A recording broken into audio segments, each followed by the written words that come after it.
Hey all, J-Man here. I just want to tell you about beardedshirts.com. It's a great place to get a lot of cool superhero shirts and other merchandise.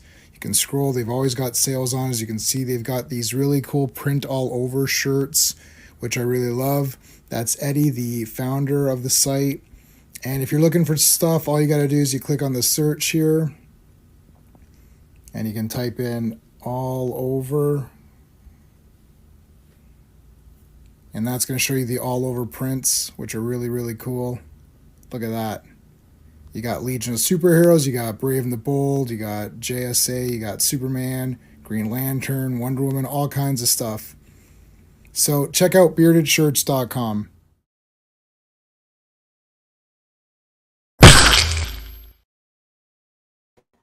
Hello, Legionnaires. Welcome to the finale, the final episode of Fantastic Fridays.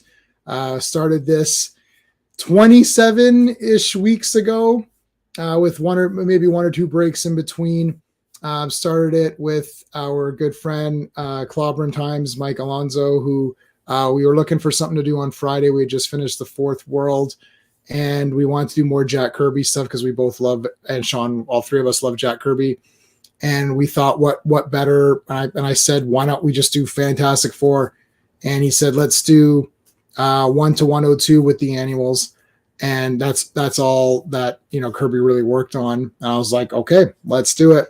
And then, as you know, he passed away, and we decided to complete what he had wanted us to complete. So I will personally read on a bit more because I'm enjoying these, but we're not going to cover them anymore. This will be the last episode tonight. So thank you to everybody who has been with us this entire journey. It's been awesome. We are going to continue Friday nights. Next Friday is going to be Imperious Rex, which is our tribute to Clobby in our way to kind of talk about what he loved, which was these classic comics. Sean and I used to do a 90s version of this where we started with January 1990, and we talked about every comic that came out every month. We would do that month's comics, so January, February, March. And Clobby didn't really like the 90s comics, but he liked the format of what we were doing, and he wanted to do one with the Silver Age. He had told me about that website, that Mike's Amazing World of Comics website. And I was like, wow, this is amazing. So, let's do it. And of course, we never got a chance to do it. So I thought, let's do that to honor him. And I used his thumbnail his centerpiece thumbnails were those comics. So he arranged those. So I took those and meshed them with sort of my style to create kind of a hybrid style. And I thought I'd add some DC guys there too, because it's not just going to be Marvel. We're going to talk about everything that comes out. And Namor's kind of my guy, and he's got his Imperious Rex statement. And I thought it just fit in. I used his kind of, I used the font from the comics, the way that he would do it. So that'll be next Friday. And then the Friday after that, we will do an ongoing Avengers. So it'll be Earth's Mightiest Fridays. And we're going to do that every Friday, Avengers. And we're going to do that until we run out, or until I decide that I don't like doing it anymore. So I think Avengers is quite good for a couple hundred issues at least. So there's going to be a lot to talk about. This Monday is going to be the Legion live stream. This is the last of the Superboy and the Legion of Superheroes. After this, it becomes Legion of Superheroes. But after we finish these 3 issues, there are a couple of lingering issues that we kind of skipped. There was a Commandy appearance. There was also a DC Presents that we had skipped. So we skipped a couple of those. We're going to go back and get those in. And then that week, we're going to do a talking about our favorite characters and our storylines and all that. And then after that, we'll be back into the Legion live stream with Legion of Superheroes going forward. And we are going to talk about the Karate Kid 15-issue series. That'll just be one stream. So it'll be this stream, then the leftover issues, then Karate Kid, then finally we'll be with Legion. For those interested, on Wednesday, we're going to be talking about Excessive Force on my friend's channel, The Action Elite. This is Thomas Ian Griffith, who is the bad guy in Karate Kid Part 3. And he's a pretty good martial artist. So this is a cheesy action movie with lots of bloody actors in it. Tony Todd, James Earl Jones, who else is it? Lance Henriksen. It's stacked with a lot of character actors and stuff. So that's going to be on the Action Elite. All right, let's thank the Legionnaires, of course, Dan, Sean, Steven, Brennan, Mark D with the C, RR, Philip Story, S182, who does Dazzler streams with me, Digger Jim, Legion of Comics, and Quagnar. And of course, the reason we're even doing this stream was because of Clobberin Times, Mike Alonso. So we always pay tribute to him on all the streams because he is going to be a Legionnaire for life anyways, even if it's a topic that he didn't care for. We're still going to shout him out. Okay. Let's get the boys in here so we can do this.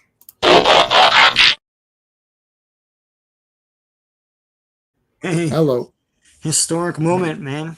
Wow, this is the finale. God, we did 102 issues and a few 6 annuals. 108 issues of Fantastic. Next time someone says, "Oh, did you read the comics?" I'm going to be like, "Yes." And not only that, I have physical evidence. Go on YouTube and watch me read them in front of your face for the whole thing before you tell me I don't read comics. Someone said that to me on a Facebook group once. They wouldn't have said it to my face or I'd punch their head out. But anyways, they said it to me in a Facebook group. But I sent them my channel. I'm like, I'm literally reading comics online. So anyways, all right, let's do the Conan intro.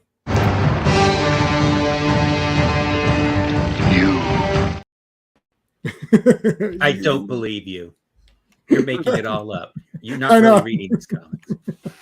We're not reading them. We're not sure. I'm making it up on the spot as I go. Well, Legion is crazy that we've read. I've now read 180 appearances of the Legion Super. Yeah, you've done a ton of those. Yeah, watch them all. I haven't read I'm not a Legion guy. I've only read some of the early appearances, but that's about it.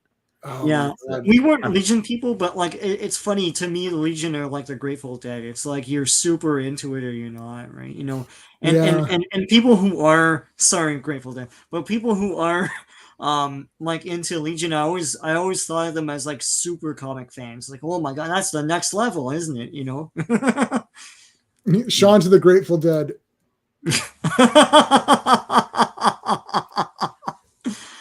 Sorry, or something. Like I was watching some Small Wonder. I don't know if anyone remembers that. Oh, they're hilarious. Yeah.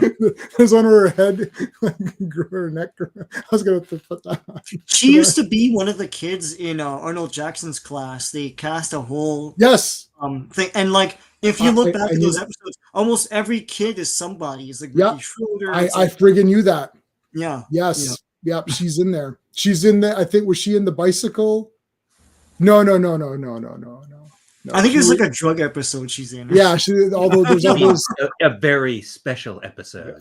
One of the many very special episodes. Oh, everyone remembers Gordon Jump. I should have named this a very special episode. I have the piano music is like a ding, special episode. Hi. Here at the J-Man channel, we just want you to know that we want you to watch this with the parent or guardian. Yes. And there's going to be after the episode finishes, please talk about it. And there'll be no commercials during the last. Conrad Bain has to tell you, like, you know, this is a very important topic that you and your loved ones should watch together. It's like I came up for an idea with a horror movie, and I want to talk to the chat. This is a great horror movie idea. So there's a guy making these PSA videos or whatever, and then at the end he puts a hotline to call, and when you call the hotline, they convince you to do the bad thing, or they brainwash you into doing it and stuff. And right, so it's like he's using that to get victims. And I thought, man, I'd get super nailed. Everybody would be like, "Wow, this guy's the most despicable human!" Like using that as a thing. And then at the end of the movie, I'd actually put, if you are experiencing any of these things, please call this hotline and put like a thing at the end.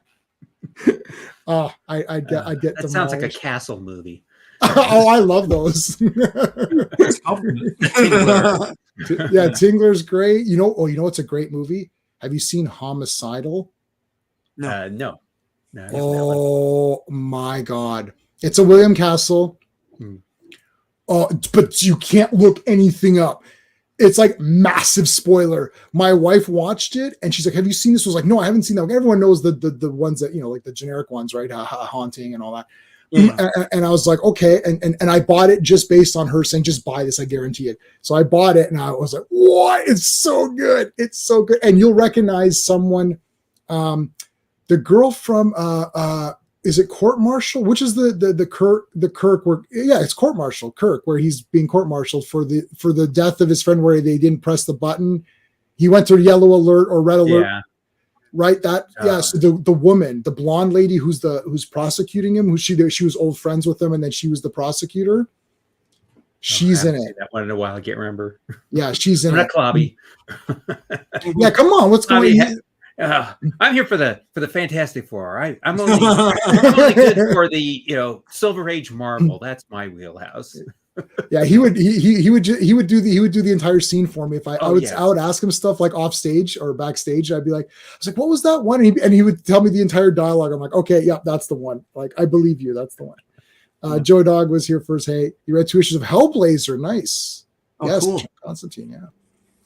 Final issue of Doom Patrol. Yeah, final Doom Patrol. Nice. Back Friday night. Nice. R is here. Hey, how's it going? CT. Yeah, we've got the CTs going in the chat. Thank you, everybody. In the bizarre world, it's T. Yeah, I guess in the mirror universe, it'd be the opposite. D-Bud is in the chat as well. FK is here. Classic Comics is here. Quagnar is here. Legionnaire, thank you. Sean's in the chat too. Until I'm bored. Yeah, until I'm bored. That's how we're doing it. The 5 is for Crystal. Oh yes, Fantastic 5. Yeah. Who else? Anyway, Jamie, what? Never learned to read yet. Here I knew about Canada's gone due to all these comics. Any info you knew about Canada is gone due to all these. Yeah, I know. That's it. It's Good Sally Race now. She was the one with the handsy teacher. Oh, okay. Oh, was that Webster? That was in Webster, though. Yes, that's the one. Yeah. That was Webster. That was Small Wonder. I thought that was Small Wonder's in Webster. She's in that for sure, 100%. Yeah. Okay. Yeah. She was. Maybe she wasn't in Different Strokes, and I could be mistaken. I feel like those kids were in, like, there's like a group of kids that were in every stuff before Punky Brewster too. Yeah, so, yeah. I feel like there's like those like 7 kids, and they're in everything. Like the handsy teacher one, I remember. That's Webster for sure. They tackle the craziest stuff because I think people think back to those sitcoms and think, oh, family friendly fun, but it's like it's insane stuff that they wouldn't even do today. Yeah. Oh, well, they always had to do one every once in a while. Sweeps. Yeah, man, sweet. To show how wonderful they were. Yeah.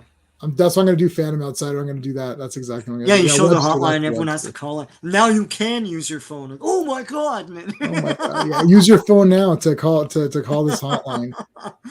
Yeah. While I'm in this mode, D-Bud, you want to show the issues that we're talking about tonight? Or at least well, I don't have, I don't have issue 100. I've got 99. Yeah, that's awesome. Awesome. And we've got I didn't have 100, just like in back in the day, I'd missed that issue. But I have 101. Awesome.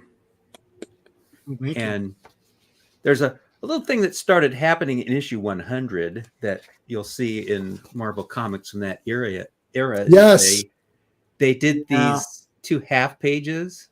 Yep. So that it was really only a 19-page story instead of 20. Of course, that also meant they only had to pay the artists for 19 pages instead of 20. Right. And then 102. Oh, that is awesome. The last one of the run, but you'll notice the cover. What is it? What am I looking for? What do you notice about this cover? Well, Magneto, but no Crush, the Fantastic Four. Oh, the kids there? Oh, no. What's up with Storm? See the signature down here? Right. This is the first cover of the Fantastic Four. It's not a Kirby cover. Oh, geez, yeah. This is John Romita and John Verputten who did the inking on it, but this is a John Romita cover. Because, of course, this is the last issue that Kirby did the interior for before he quit Marvel and went on to DC. But he did not do the cover. So they had Romita do the cover. And I do have one other book, which we'll discuss a little bit. We're not going to review this issue, but this is issue 108. And this has Kirby art in it, but it is Here's a sample of it. So this is Kirby art, but we'll get into what this really was and what was going on with that. Yeah, something with the layouts or later whatever. on in the show, but yeah, we'll look at it. We'll look at that in the end there. Okay. All right. Fantastic Four. The battle against the uncanny Inhumans. That's not who the uncanny people are. I know they always swap the adjectives. There's more than one uncanny. It's like the they never had uncanny in the Marvel TSR role-playing game. They had poor, good, excellent, amazing, monstrous, unearthly. But they never had uncanny. I thought they would have, like, you think in the game they would have like those as stats, like he has unearthly ability, like they would say like Hulk has unearthly strength or whatever, right? Yeah. But they never had uncanny. Like it was like, I think it was feeble, poor, Aunt May was good. feeble. Aunt May,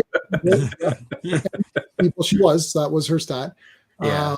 And then it was excellent, incredible, amazing, monstrous, unearthly, and then it was a class 1000, class 2000, class 3000, like that.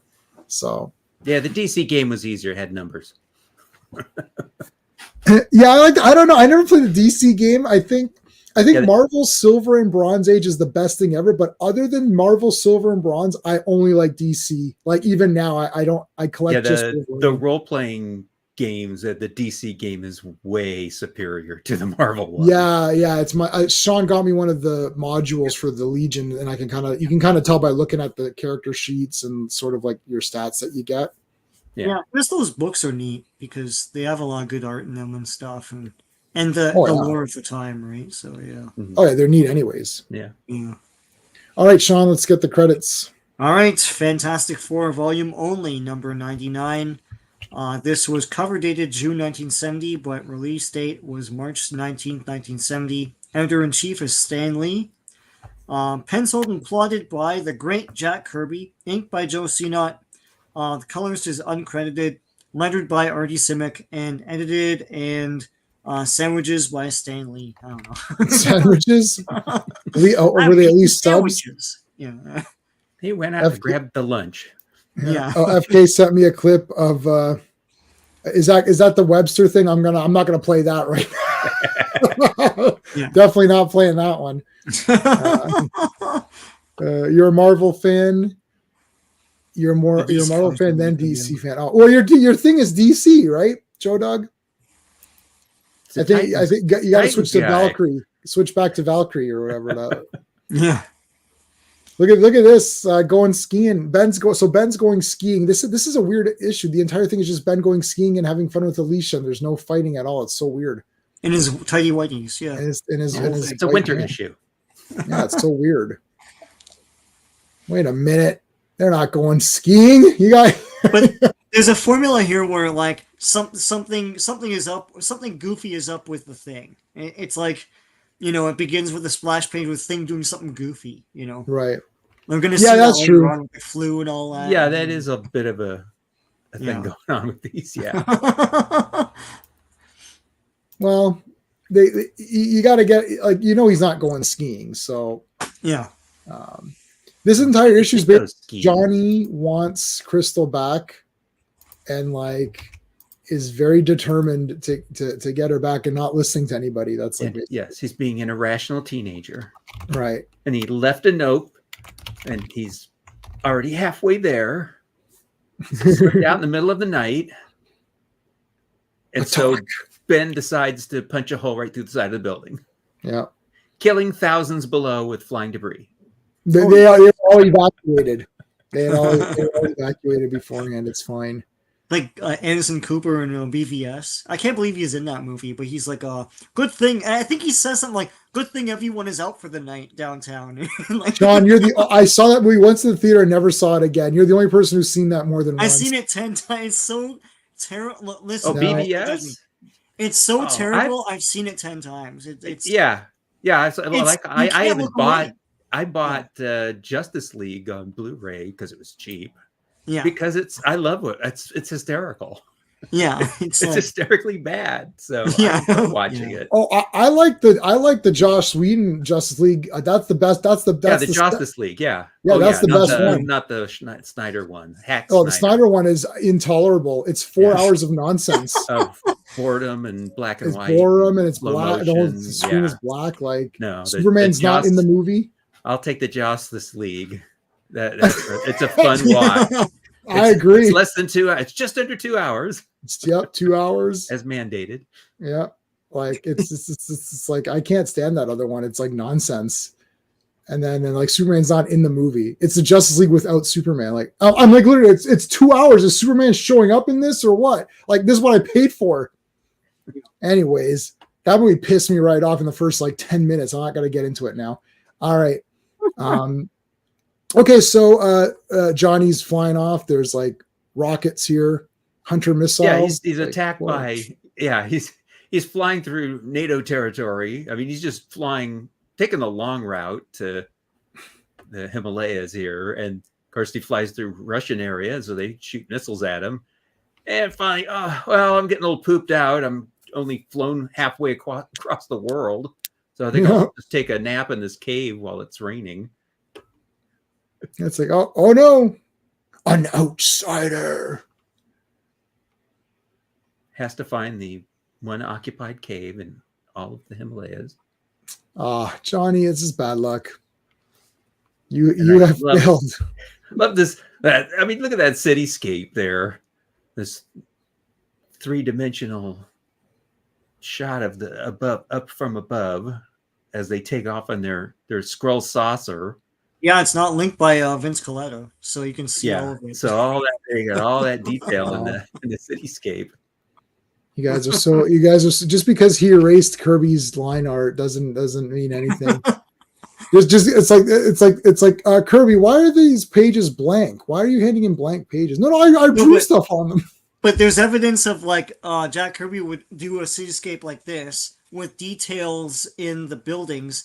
And then Vince Coletta, when he inked it, it's just tic-tac-toe. Yeah. On the buildings. It's like, yeah. Anyway. He had a deadline to meet. Yeah. Yeah, Vince. Yeah, what do you want? Vince to actually ink everything? Are you crazy? He's not paid enough to ink the full thing.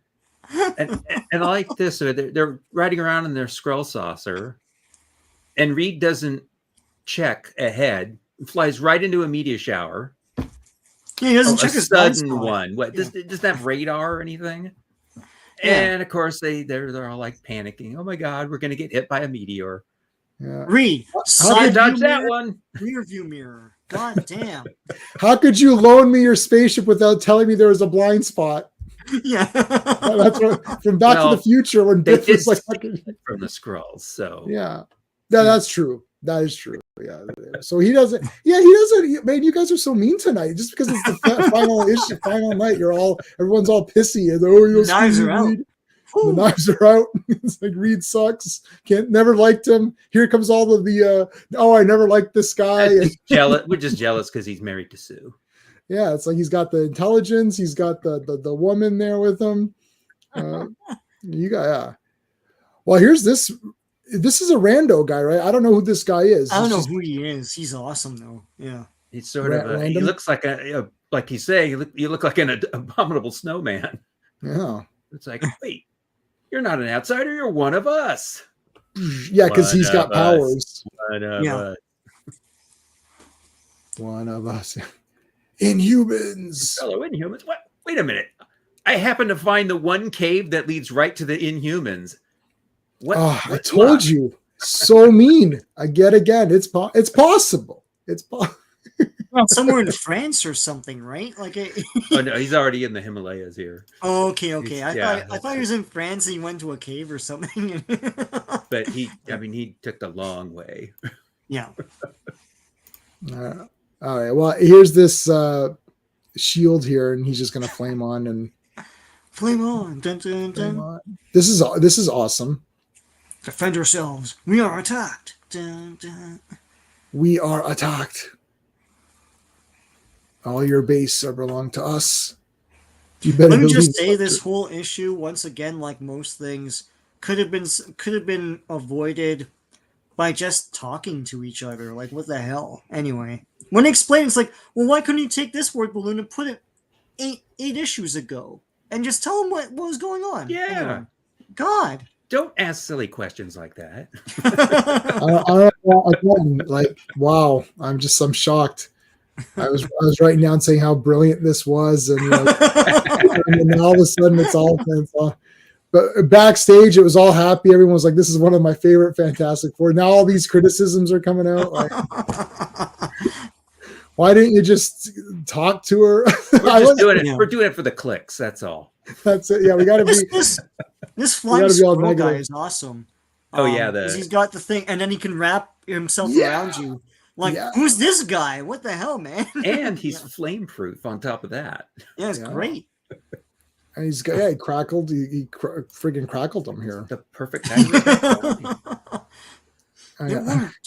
Fireproof or not, you can't escape a Kirby crackle attack. I know, FK. Yeah. It's just a comic. I know.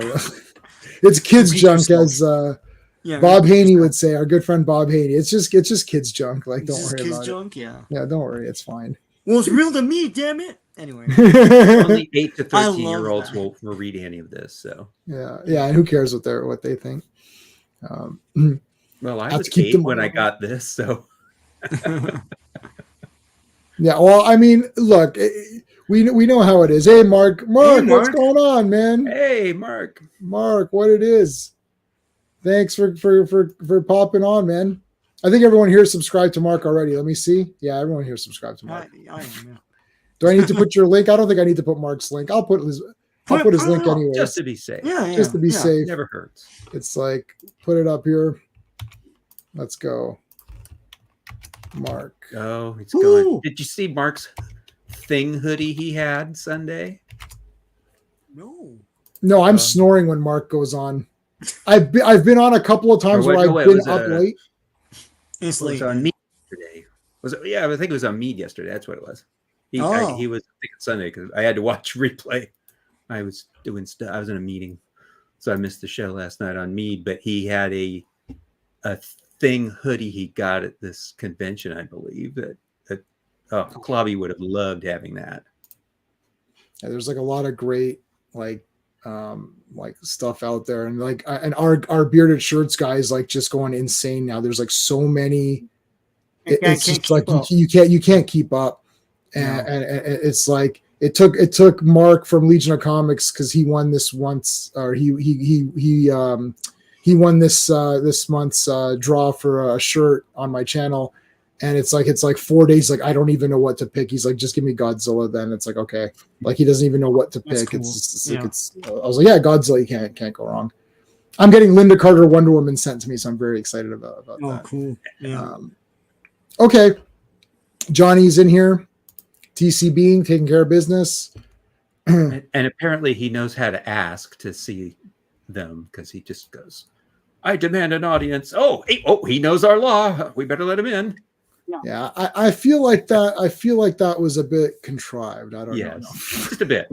Tiny bit. How he's being negative, man. The man, this monster. Yeah. Hey, yo, Mark, I don't know if you knew this about that shirt. If that shirt is a one-off because Eddie from Bearded Shirts made that for Clobby, but Stan Lee's name was on it, and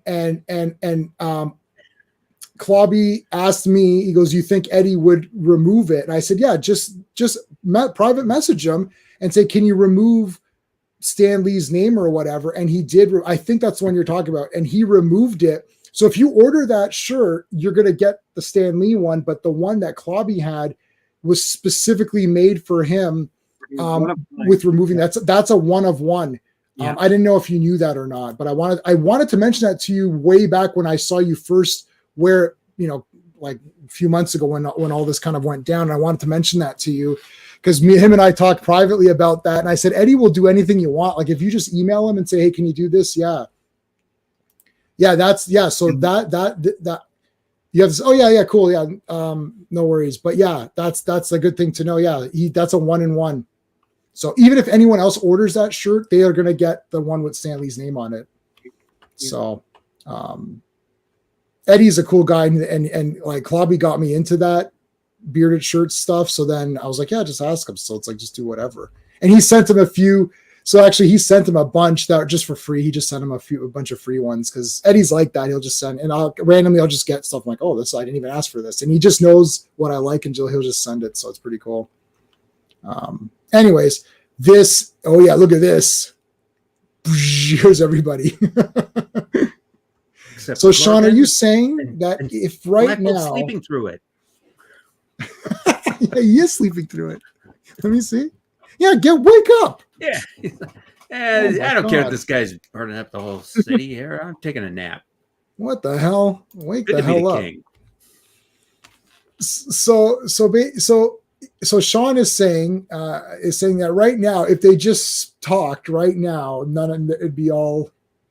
If these word balloons was like, Johnny Storm, what we're doing here is we're saving Black Bolt's life, and we needed Crystal to do that. And Crystal's like, yeah, I send my power into him or whatever, and it regulates his heartbeat. It's like, you see, we had to do it immediately, so we couldn't tell you right away. Done! It's like, those word balloons. Or she could have said that back in issue 95 when she left the first time. That is true. But instead she says, oh, I can't explain. You just got to trust me. Yeah. Like, so she's cheating on him. Hey, Trinidad, thank you so much for coming on the stream. Hey, Trinidad. Yeah, they couldn't text back then, so. Hope he doesn't snore. Yeah, that'd be pretty crazy. Oh, yeah. I'm talking to sleep or something. Yeah, talking to sleep. No, I'm having a bad dream. City's being destroyed. Yeah, well, Crystal, instead of saying what you guys are suggesting, she says, Johnny, my darling, you must leave at once because you're trash and I can't stand you. Wait, no, that's not what she's saying. Go back where you came. There's nothing you can do. Like, look, and Karnak's like ready to fight. Yeah, the Inhumans are not masters of communication. They're just well. I was late because I was with late mute today. People. They have no problem communicating with the mute. That's true. Yeah. All right. Well, Johnny Storm's got to fight them all. Karnak's like Kung Fu master. Kung Fu you. Halt. None may threaten the throne of Black Bolt. Well, I wasn't threatening his throne. I was threatening him. But anyway. Yeah. No, the Black Bolt woke up. Zit. Zizzed. Better luck next time, Karnak. I've been taught by experts. Oh, pretty good. Good thing. Got the hair. Oh, this is really good. It went through. Oh my God, this went around this way. This hair is all over the place. It came around here. Well, she really tied him up. Yeah, where's it coming from? Yeah. Huh. Yeah, the other side. It's going wrapped around the other side and then around, twisted around. Yeah, it's like this, and then through, and then back around. Wow. Mm-hmm. I'm trying. It's like, I think I'm good. I can go home. No, flame on. Oh, burnt hair. That's got to be gross. Yeah. I mean, the Inhumans are all cousins. Yeah, that is true. They're all cousins. Distant cousins. Yeah. And other things. Spoomba. It's fine. Is that any relation to Fin Fang Foom? Whoa. She's swinging herself around out of harm's way by her hair. Yeah, Johnny, you've seen her use her hair before. Come on. Yeah. And now let the final act begin. Meanwhile, Princess Leia is meeting up with... Yeah, that's awesome. How many years before Star Wars? It's like, I think it's supposed to be earmuffs, but 6 or 7. Yeah. No, it's hair. You think it's earmuffs? No, I don't know. No, I think it's drawn like it's hair. Yeah. Yeah. So you guys ever been to Yancey Street? That's great. And of course, they're speaking Tibetan to them, but they somehow understand each other. Yeah. Right. Oh, they're good. Hey, doesn't everybody know Tibetan? Yep. I mean, I took it in college. Yeah. Reed probably does. I don't know. Reed knows all the languages. Probably. Yeah. Sue, Ben, we're ready to roll. I knew you'd fix it, darling. Like this is just like this weird interlude. Like he's repairing the thing, and after smashing into after not checking for the meteor storms, now he's got to fix it. No, we still got to catch up to Johnny. Yeah, weather.com or whatever, weathernetwork.com. Meteor shower. Damn it. That's just where I was going to fly. Without a proper launch pad, we'll need your strength. Okay, this is cool. This is pretty crazy. You ever so he has to throw it. Right? Yeah, he lifts. Yeah, but then he's like, so he throws it. So he's gorilla pressing the thing. Gorilla press. Gorilla press. Archibald, how's it going, man? Ben is college educated. He is. Yeah. He went to college. He was a football star in college. He was probably taking, ballroom dancing and advanced basket weaving, those kind of things. He wasn't taking Tibetan. No, advanced basket weaving. Well, I did take home economics. I think I sewed. Oh, I made a rug. I made a rug, and it was the black suit Spider-Man. I made a black, like the black costume Spider-Man rug.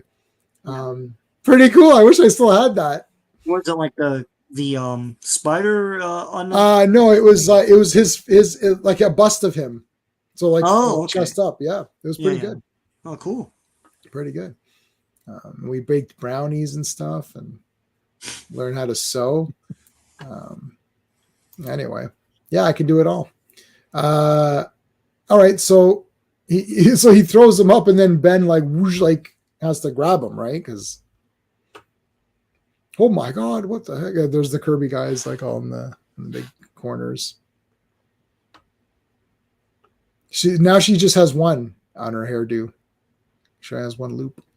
Yeah, and it was like that before, but this time it's not curved or anything. It's just a. Always inconsistent with the hairband. Yeah. Yeah. Oh. The definitive one is the two ovals, right? That go like that. That's the one I always think of, at least. Yeah. Because he standardized it to one thing, so. It's like, I don't know how to Black Bolt tricked you and you're siding with him. Black Bolt tricked me. Oh, you poor blind fool. Like, just tell him. Black Bolt is dying. I'm helping him. God. Now he gets all pissed off. And it's like, you're right, sister. I'm a fool. So that's what you think? Again. And a teenager. Say it again. Yeah. Say it here. You have plenty of word balloon space. Yeah. Black Bolt is dying, and I am helping him to live. See, there's even more. No, we still got a few more pages to go, so blast him instead. Prolong the fight, yeah. She turned him into like a kindergarten drawing. That's pretty neat. Yeah, this is where the commissioner comes in and says, "This fight will continue," and then he's like, yeah. The fight's not over. Now she has two. There's the two, yeah. There's the two. There you go. Did I hurt you? Oh, Johnny, did I hurt you? Well, what I mean, I don't understand you, woman. Yeah, she just blasted him. You blasted him. What the hell? Yeah. Well, she could have left something on his bed instead. You know how some women are.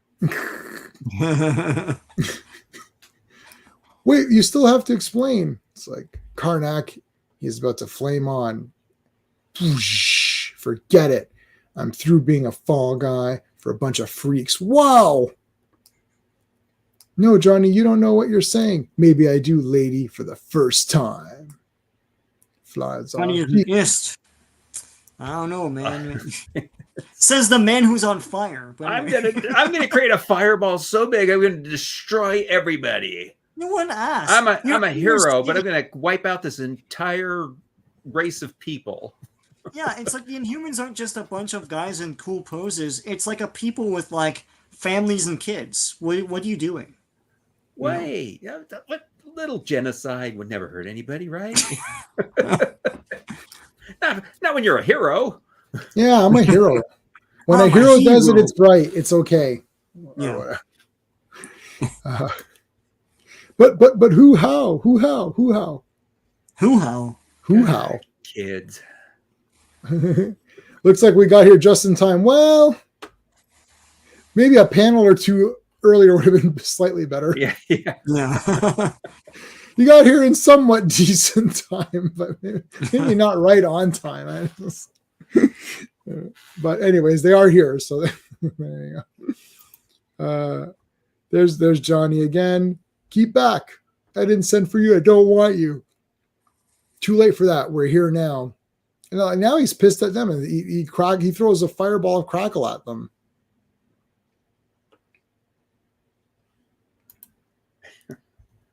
Oh, RR. I cannot talk about that. It pissed me right off. So I can't. I'm so angry about that. A few people have done videos on it, and I'm not. It pissed me right off, big time. It's caught the world by storm. Yeah. Good. I want. It was so. I want this to be finally the nail. The star falls. I don't know how. I've never liked this guy, and I don't get it. Anyway. Anyways, let's just move on. Yeah.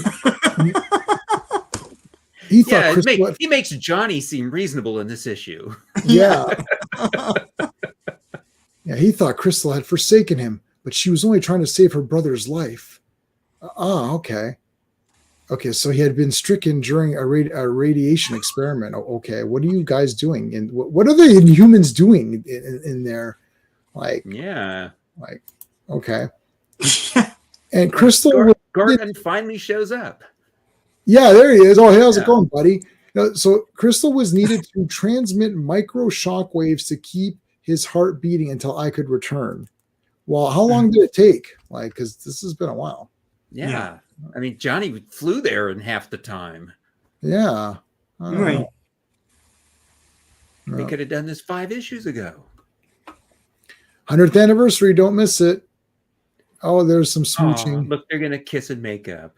Well, I only tried to kill all the people here, and you blasted me, but it's okay.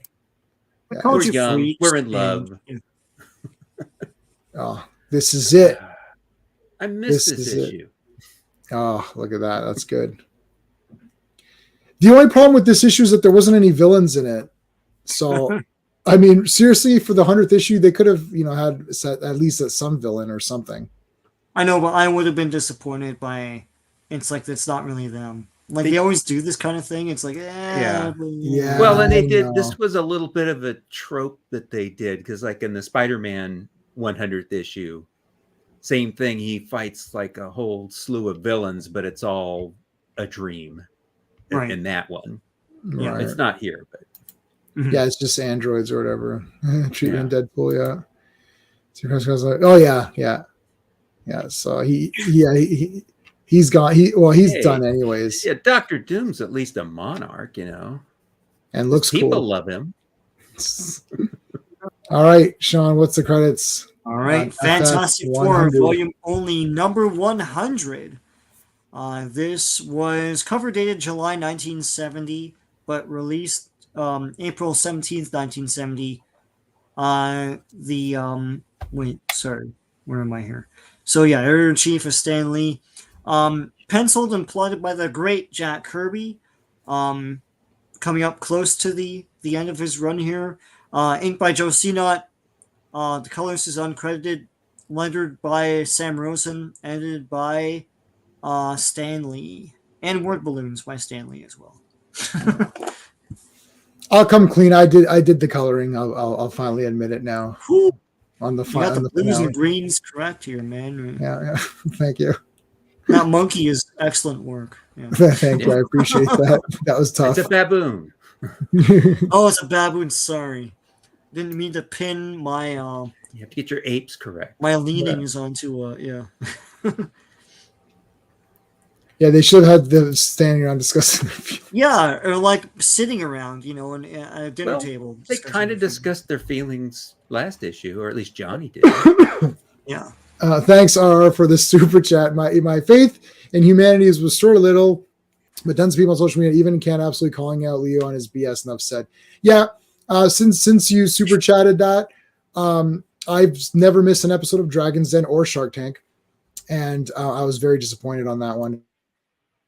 I love Dragon's Den. I like it more than Shark Tank. I think it's like Shark Tank is way overproduced, but I love Dragon's Den. And he came on, and the couple that came on were very nice, and they have a Taiwanese partner in their business. I don't understand why he went off on this appropriation thing, and I would have destroyed them. I mean, on Kim's Convenience, which lasted whatever years, I don't know how many seasons it was, but I think he was Korean in that one.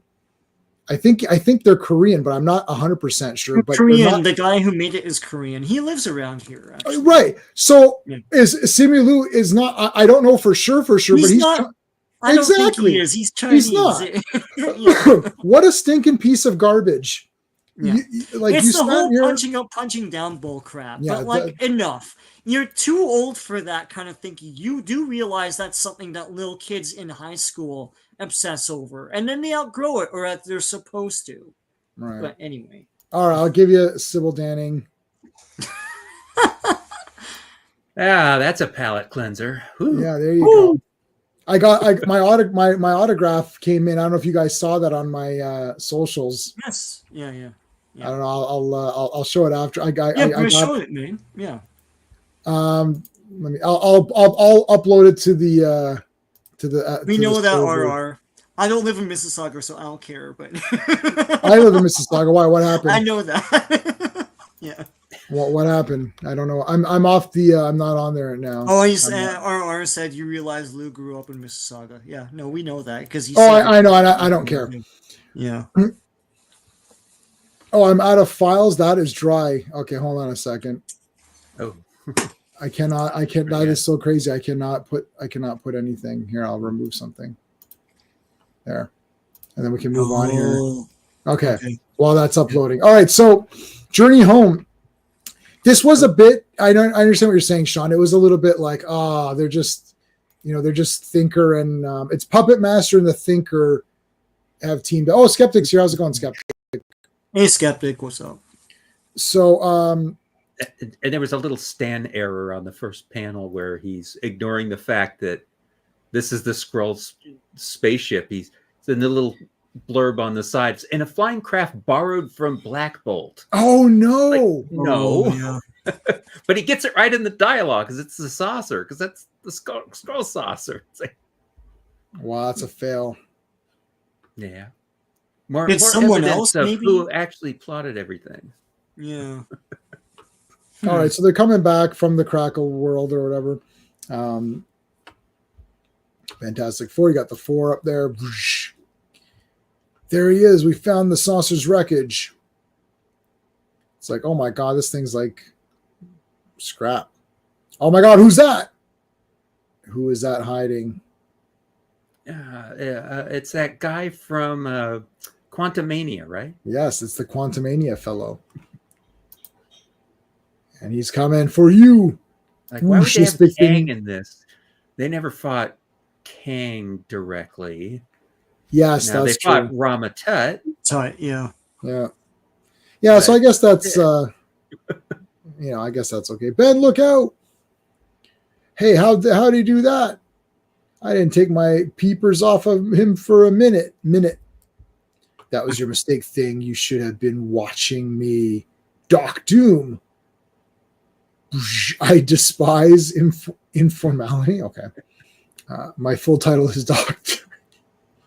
I like this. He said, now while you ponder the problem of whether Kang and myself are two separate beings, and it's like, why would they ponder that? They weren't in that conversation with you and Rama Tut way back in annual number 2. Yeah. Oh, yeah. My self-contained missile shall conclude this charade forever. It's like, all right. But she's got the thingy. Kang, who never once bothered to pick up a history book. Yeah, I know. Read your history book, people. PSA. If you know someone who doesn't read their history book, please call the hotline and let us know. Watch my powers, Crystal. And she like busts that up. So here's your two real. So these guys are the real villains, which is the Thinker and the Puppet Master, and they've created android / like puppet / whatever. I couldn't. I was. What was the? they're androids, right? Yes. Master. Yeah. But it's like, I don't quite understand why they're talking about this. So you'll see another panel, I think, on the next page, that somehow Reed associates these androids with the puppet master. The Thinker's never brought up by the Fantastic Four in this. They just talk about the puppet master. Yeah, it should be obvious it's the Thinker. Wait a minute. Android's the first character I would think of that you fought would be the Thinker. Yeah. You just fought him 4 issues ago. Yeah. But this is the first time that the puppet master and the Thinker were together, and they've kind of been a team ever since. They've showed up many other times after this as a team. Yeah, I mean, if you're in the 30th century, you would have an idea how heroes lost or died. Just keep losing and losing. If you didn't, well, then you just keep. Yeah, I guess so. Why not? It's like, yeah. So these two guys are working together, which I guess it's weird because they do the same kind of thing, just a different way. So they're not great. Like they're not helping each other. Like can I mean, Puppet Master controls the real person. So why would he? Right. Like, yeah. It doesn't quite make sense. He could control the androids, I guess, with his clay, but the Thinker would be making the androids, not the Puppet Master. Yeah. Like the Thinker makes androids. I mean, what you would have to do is the Puppet Master would have to control the guys, the real guys, and make them leave. And then the androids can take their place, maybe. I don't know. It's a bit. Or it's a way for him to control the androids because a Thinker can't. It doesn't logically make a lot of sense. Yeah. But neither does. I mean, they're talking about these androids. It's like, yes. Oh, this has to be the work of the Puppet Master. Yeah, it's like, no. No. The Sentry. Take cover. I'll handle him. Wrap it up. Oh, he threw him as a beach ball, and Ben caught him. Maybe it's a golem out of clay. No, I don't know. This was a weird one. Well, it sort of looks like it in those panels that their secret, their super duper android is that gray thing, which would look like the golem a little bit, but of course we find out what it really is later. All right. Well, finally we've got one for he's gonna punch the thing, and we gotta do it. We gotta do it's Clobberin time. So finally we have one. It's Clobberin time. It's Clobberin time. Yay.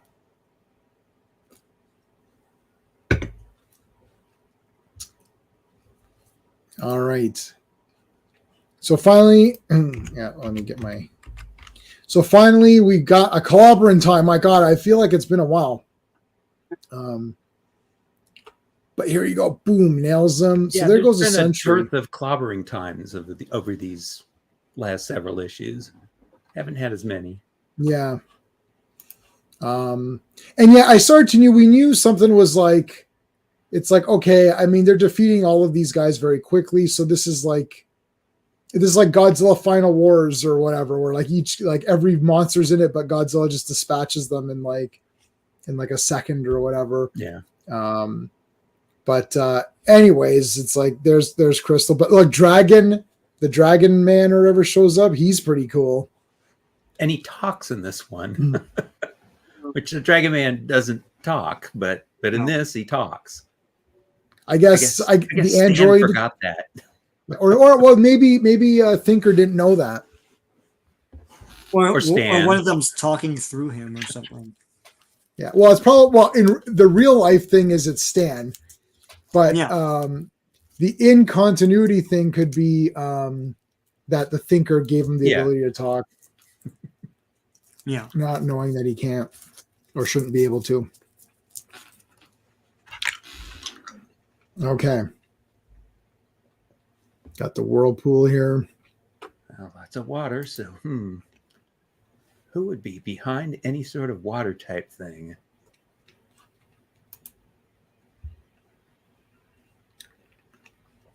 Some people without brains do an awful lot of talking.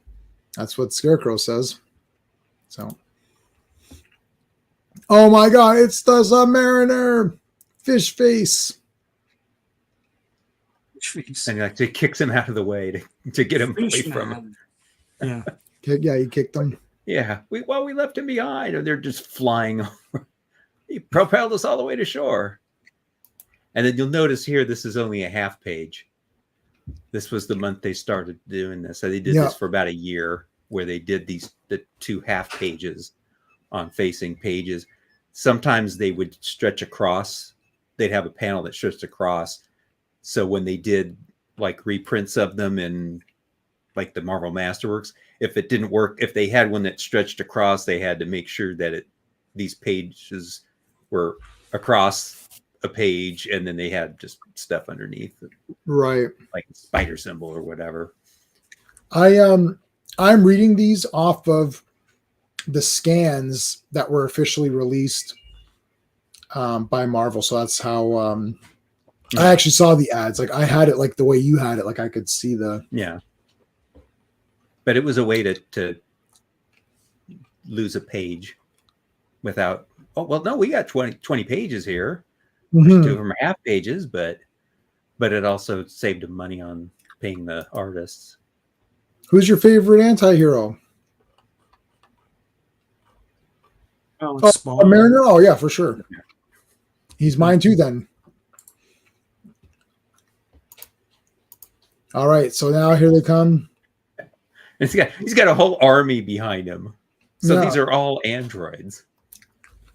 Yeah, me too. Namor's my that would, I guess if we're calling him, I would just call him a hero. I guess he's an anti-hero.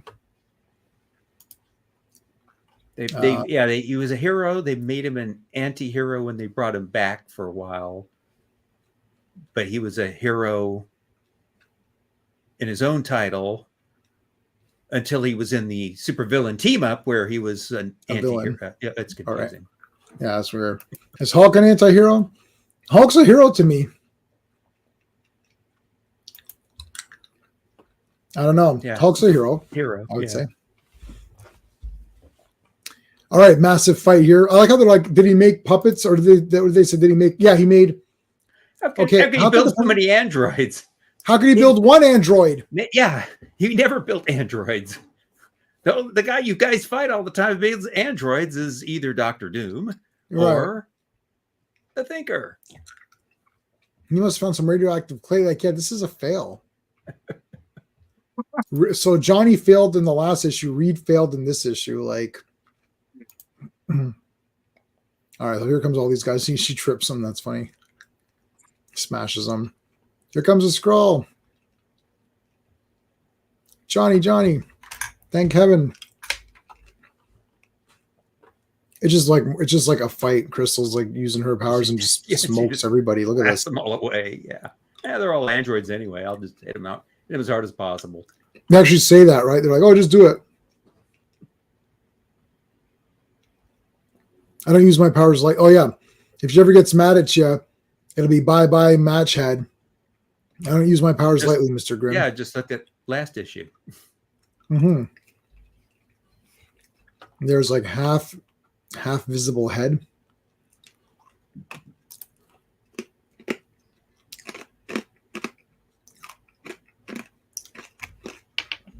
Mm-hmm.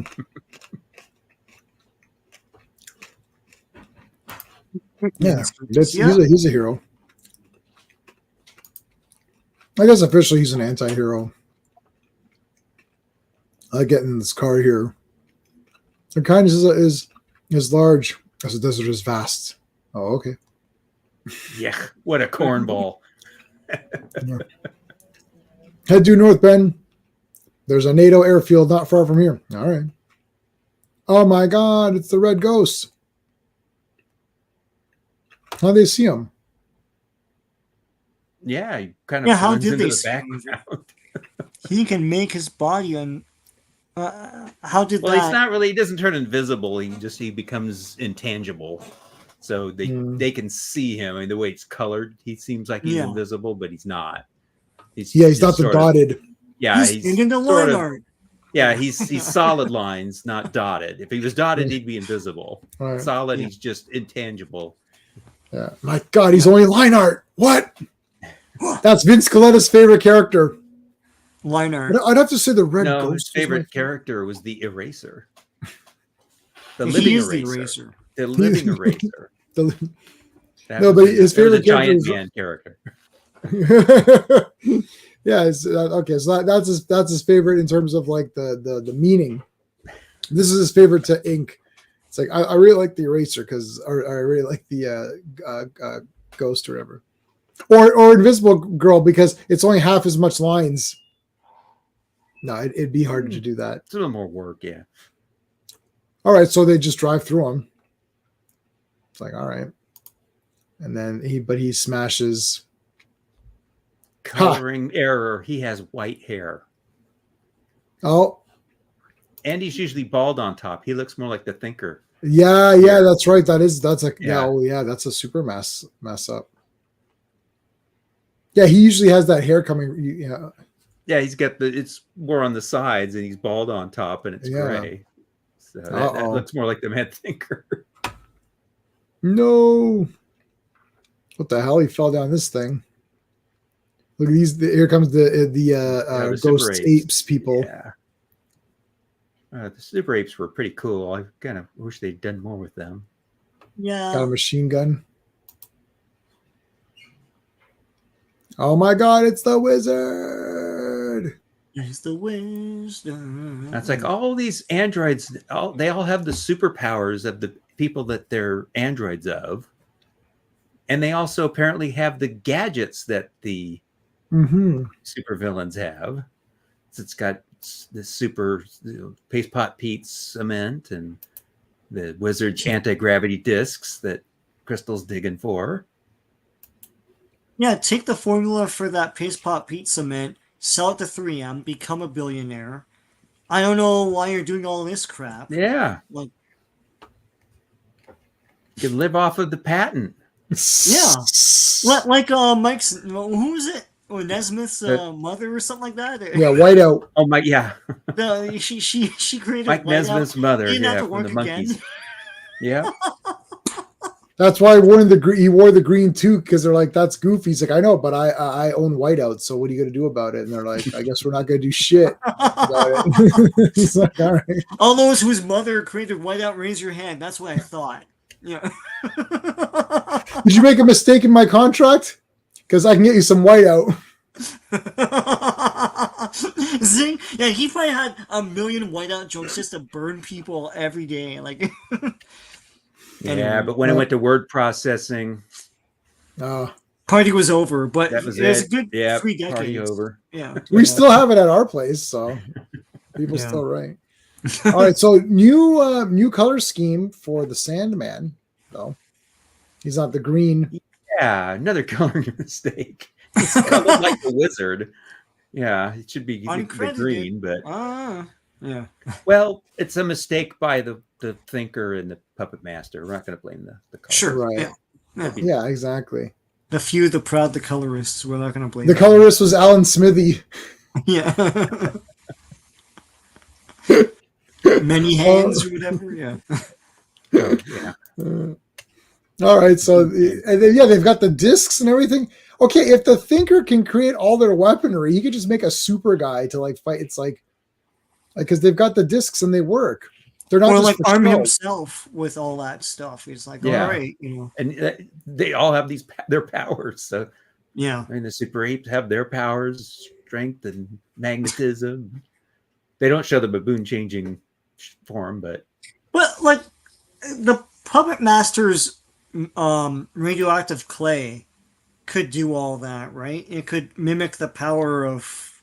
Well, I mean, it's supposed to just allow him to take control of the whatever he makes his voodoo doll essentially of. Yeah, it's a voodoo shouldn't doll. Be giving powers to anything. No. Yeah. Hey, who voted 4.8? I saw that. Who the hell was that? That was right in the beginning of the show too, because I voted and I saw it. And that was Skeptic. I guarantee that was Skeptic. I thought it's so bad. I thought it was Skeptic too. Of course it's Skeptic. Of course it's Skeptic. I put that in as a I was gonna put 4.99 and then 4.9, 4. Or whatever. You put that there just so you know what, Skeptic's gonna do this one, man. Whatever. I'm thinking of you. There you go. 9-panel grid. Yeah, let's take a look. Which one did you like? Which one did you like? This one? That's cool. Oh, there's another 9er. This one's good.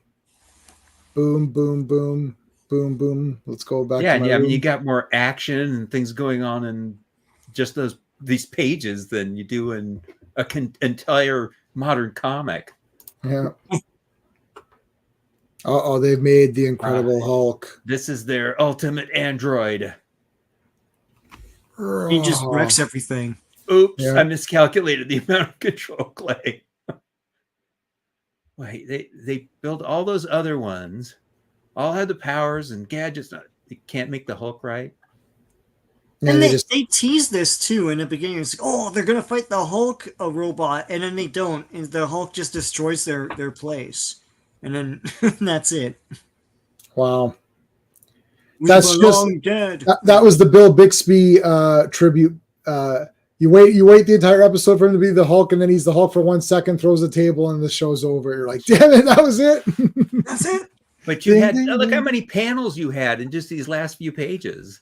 Yeah. There's like how many 9-panel pages are there? Right. Yep.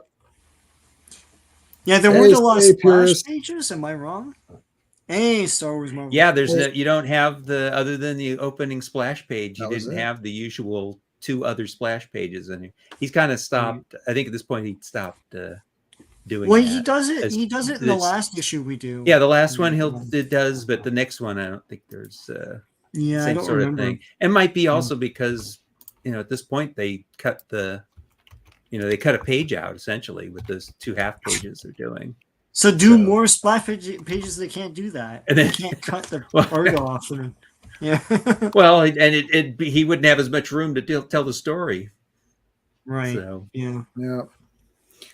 So hey, purists, we're gonna do. Sean and I talked backstage. We're gonna do something that you may not have seen, which is a space versus, and I'll explain it on the day of. So we're gonna do Caravan of Courage versus the Battle for Endor. We're gonna talk about both of them, how great both of them are, and then we're gonna do a versus to determine which one is a little bit better. I'll explain the rules when we do it.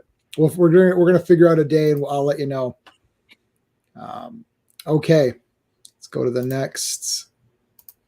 Let's go to the next one here, and I can show you guys before we start the next one. I'll show you the. So Sybil Danning on her website has this, and all I wrote was my name. I just said Jason, and then she says who do you want the autograph to? Yeah. And she wrote a whole thing. She wrote the whole thing out. So good. There's the autograph I got back. You've never seen a Valkyrie go down. Yeah. Love always. The same X-Men. Wow, that's great, man. That's awesome. Right? Put into it. Yeah. So good. All I said was her website. You could pick the photo. I think it was $80. You pick the photo and then you just put your name, and then she just, and I got it. I was so stunned. I'm like, what the hell is this? I didn't know what this was. I was like, what is this package? I was like, I'm not waiting for anything. And boom, it was this. It was so fast. I'm in Canada. It's very fast. Usually it takes forever, but yeah, so this is pretty good. So this one and the Carolyn Monroe ones I got are the best ones ever. And I got 2 from Carolyn Monroe, and those have like one of them has the kiss on it. So, and she actually wrote a special card and on the envelope of the card and wrote a thank you card and wrote out a whole thing. I was like, what the hell? This is great. And hers are really cheap. Hers are $25 each. Wow. Wow. Yeah. And I got a whole thing. Yeah. So good. Yeah. She wrote a thank you card that I didn't even show people. It's literally like you showed to us. I didn't but I didn't really I think I was at your place and I saw it or something. Yeah, it's crazy. Yeah, I saw that she kissed. There's a lip print on it. Yeah, that's official. You can ask her to do that. So I asked her to do that for the. That's so cool. I mean, that's the fandom that's the sort of interaction you want, Yeah. Like not some cynical thing. Oh yeah, Cool. yeah. Yeah. Yeah, no, it's crazy. Or just someone just factory line just signing it and sending you on your way. Yeah. Right. No, she really appreciates you reaching out. That's Yeah, that was awesome. So there you go. Great. And there's other photos too. I picked the one of the movie that I liked, and also that I could show people. And she signed the character. It's like she knows. You did the character, yeah. It's so great. Yeah. I was gonna do the what's it called one the Howling what's her name, Sirba from Howling 2, but then I thought no, you wouldn't be able to show it. Yeah. Well, no, it's where she's wearing the armor, so I could show the armor one. Okay. No, I wouldn't get. No, I'm not gonna get that one or whatever. But anyways, it's pretty good. All right, Sean, you want to do the credits for this one? Yes, Fantastic Four, volume only, number 101, the penultimate. Cover date is August 1970, but the release date was May 21st, 1970. The cover art is by Jack Kirby and Joe Sinnott.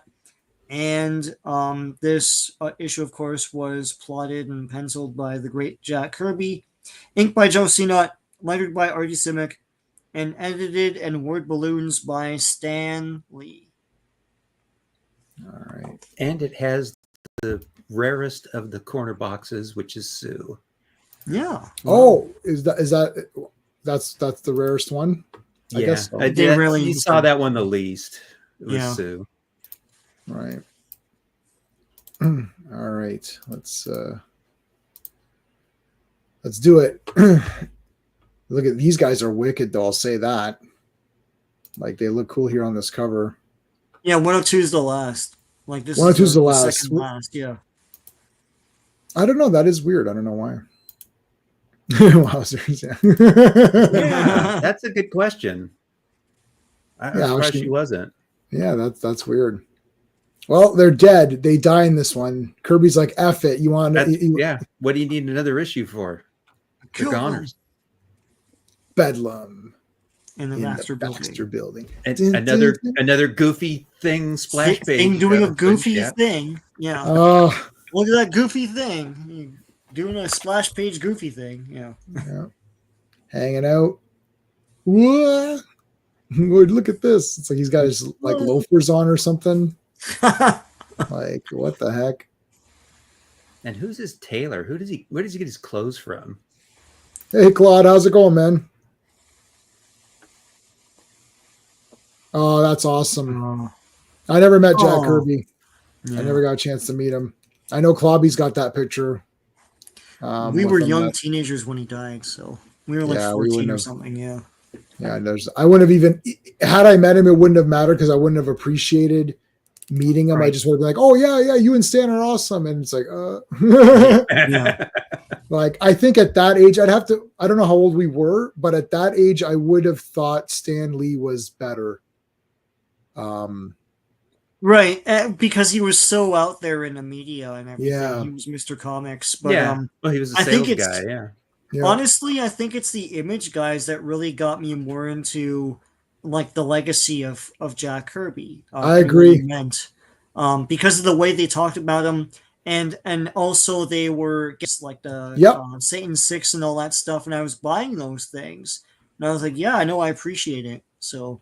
Yeah, I think the Image boys taught me more about Jack Kirby at a malleable age, so yeah. They did. That was those guys were the first guys I was like, yeah, these guys are great. And then Kirby's a character in Prophet and he looks like Jack Kirby. And then they were honoring what came before, and that's not something you get now. That's crazy. Yeah, you're right, Sean. I never thought of it that way. You're right. That is why I knew. And I was like, oh, who's this Jack Kirby guy they keep talking about? Like, okay. Well, we knew who Jack Kirby was. So it's like, yeah, he's pretty good. Yeah. But they really pumped him up. No, they're really paying it forward. So yeah, that was crazy. Well, Kirby was the king of comics. There's no. Oh yeah, for sure. What they are without him. I mean, he created entire genres. Like, the romance comic was created by him. Mm-hmm. The superheroes and the number of character he created, and I mean you'll read on after this, you were saying, but you'll notice it's not there's definitely something missing. Yeah. And it's not Stan. Right. Yeah. Well, even the Fourth World. So I don't know. I'm thinking maybe Fourth World is my favorite so far. Even, I mean, it's hard to say this versus Fantastic Four, but Fourth World, I was just like, what? I didn't know what it was when we started it. And I was like, holy shit, this is like insane. There's like so many guys and they're all new and they were all awesome. Fantastic Four was too familiar to me. And you know what I mean? So I was like, yeah, Fantastic Four. Like, I know it's hard to think back, like if you're watching or reading this when it's coming out, you're like, holy shit, every character is so crazy. For me, your experience, D-Bud, of reading this young was my experience reading Fourth World. Right. Like, holy shit, this guy's so cool. Like, everybody's cool. Yeah, and he was holding back too, because I mean, a lot of that stuff he wanted to do, but he had already decided. I mean, we kind of discussed this several weeks ago. He kind of stopped creating characters because he was not happy with how things would get changed, and of course, he wasn't getting the credit he felt he deserved, and so he was holding back on a lot of ideas. And that's, I mean, that whole Fourth World, that's all, you know, what he was holding back. Yeah. Once he went to DC, he was able to, you know, put it all out. They would have been in Marvel. And it's something that, you know, and I think Stan Lee realized that too. Like, Darkseid is everything. Like, just Darkseid, this entire Absolute Batman, which I did love, sorry, but it's based on Darkseid. Everything that's awesome, you go back, every single thing is Darkseid. Like, he created the main villain of the DC universe. That's the thing, which he wasn't at the time. Yeah. No. It was years later, because like the Fourth World books didn't really sell very well, and they canceled all of them essentially. Yeah. There were other books that they put out, but he became, you know, of course, years later they used him. It's like, well, it's a great character for, you know, to be the villain. Yeah. No, but the thing is that, like, that's the Marvel influence that he brought to DC. They didn't appreciate it at the time, but DC didn't have a main bad. Like, I mean, Doctor Doom is a big bad. He is the main villain of the Fantastic Four, but he's a big bad. Of the universe, and the Marvel universe. But they didn't have that kind of, they still were separate. The editors still kind of kept characters on their own islands outside of, you know, Justice League. They kind of stuck with the same villains. They didn't have a lot of crossover between them. Yeah. And I'll say this and we'll move on, but like, also Darkseid directly influenced Thanos. Thanos was a direct ripoff, and they even said that. Yeah, that's what he's from. Yeah. Yeah. They even said, like, yes, we ripped off Darkseid. We read that and I was like, we need a Darkseid here. And then they made Thanos. So yeah. But he probably would have shown up in like Thor or Fantastic Four. Right. You know, years before. That would have been insane, eh? Can you imagine? Like, that's and that whole backstory, that whole Marvelish backstory of, like, you know, he has these two sons and they're switched, and it's awesome, you know. Anyway. All right. Let's continue on. All right, so Johnny flaming on in the house here, like, this is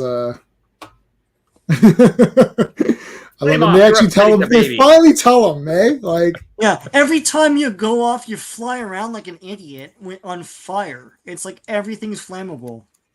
Yeah. This is wood. Oh, this not is where they live. It's all. Yeah. Reed's made everything asbestos.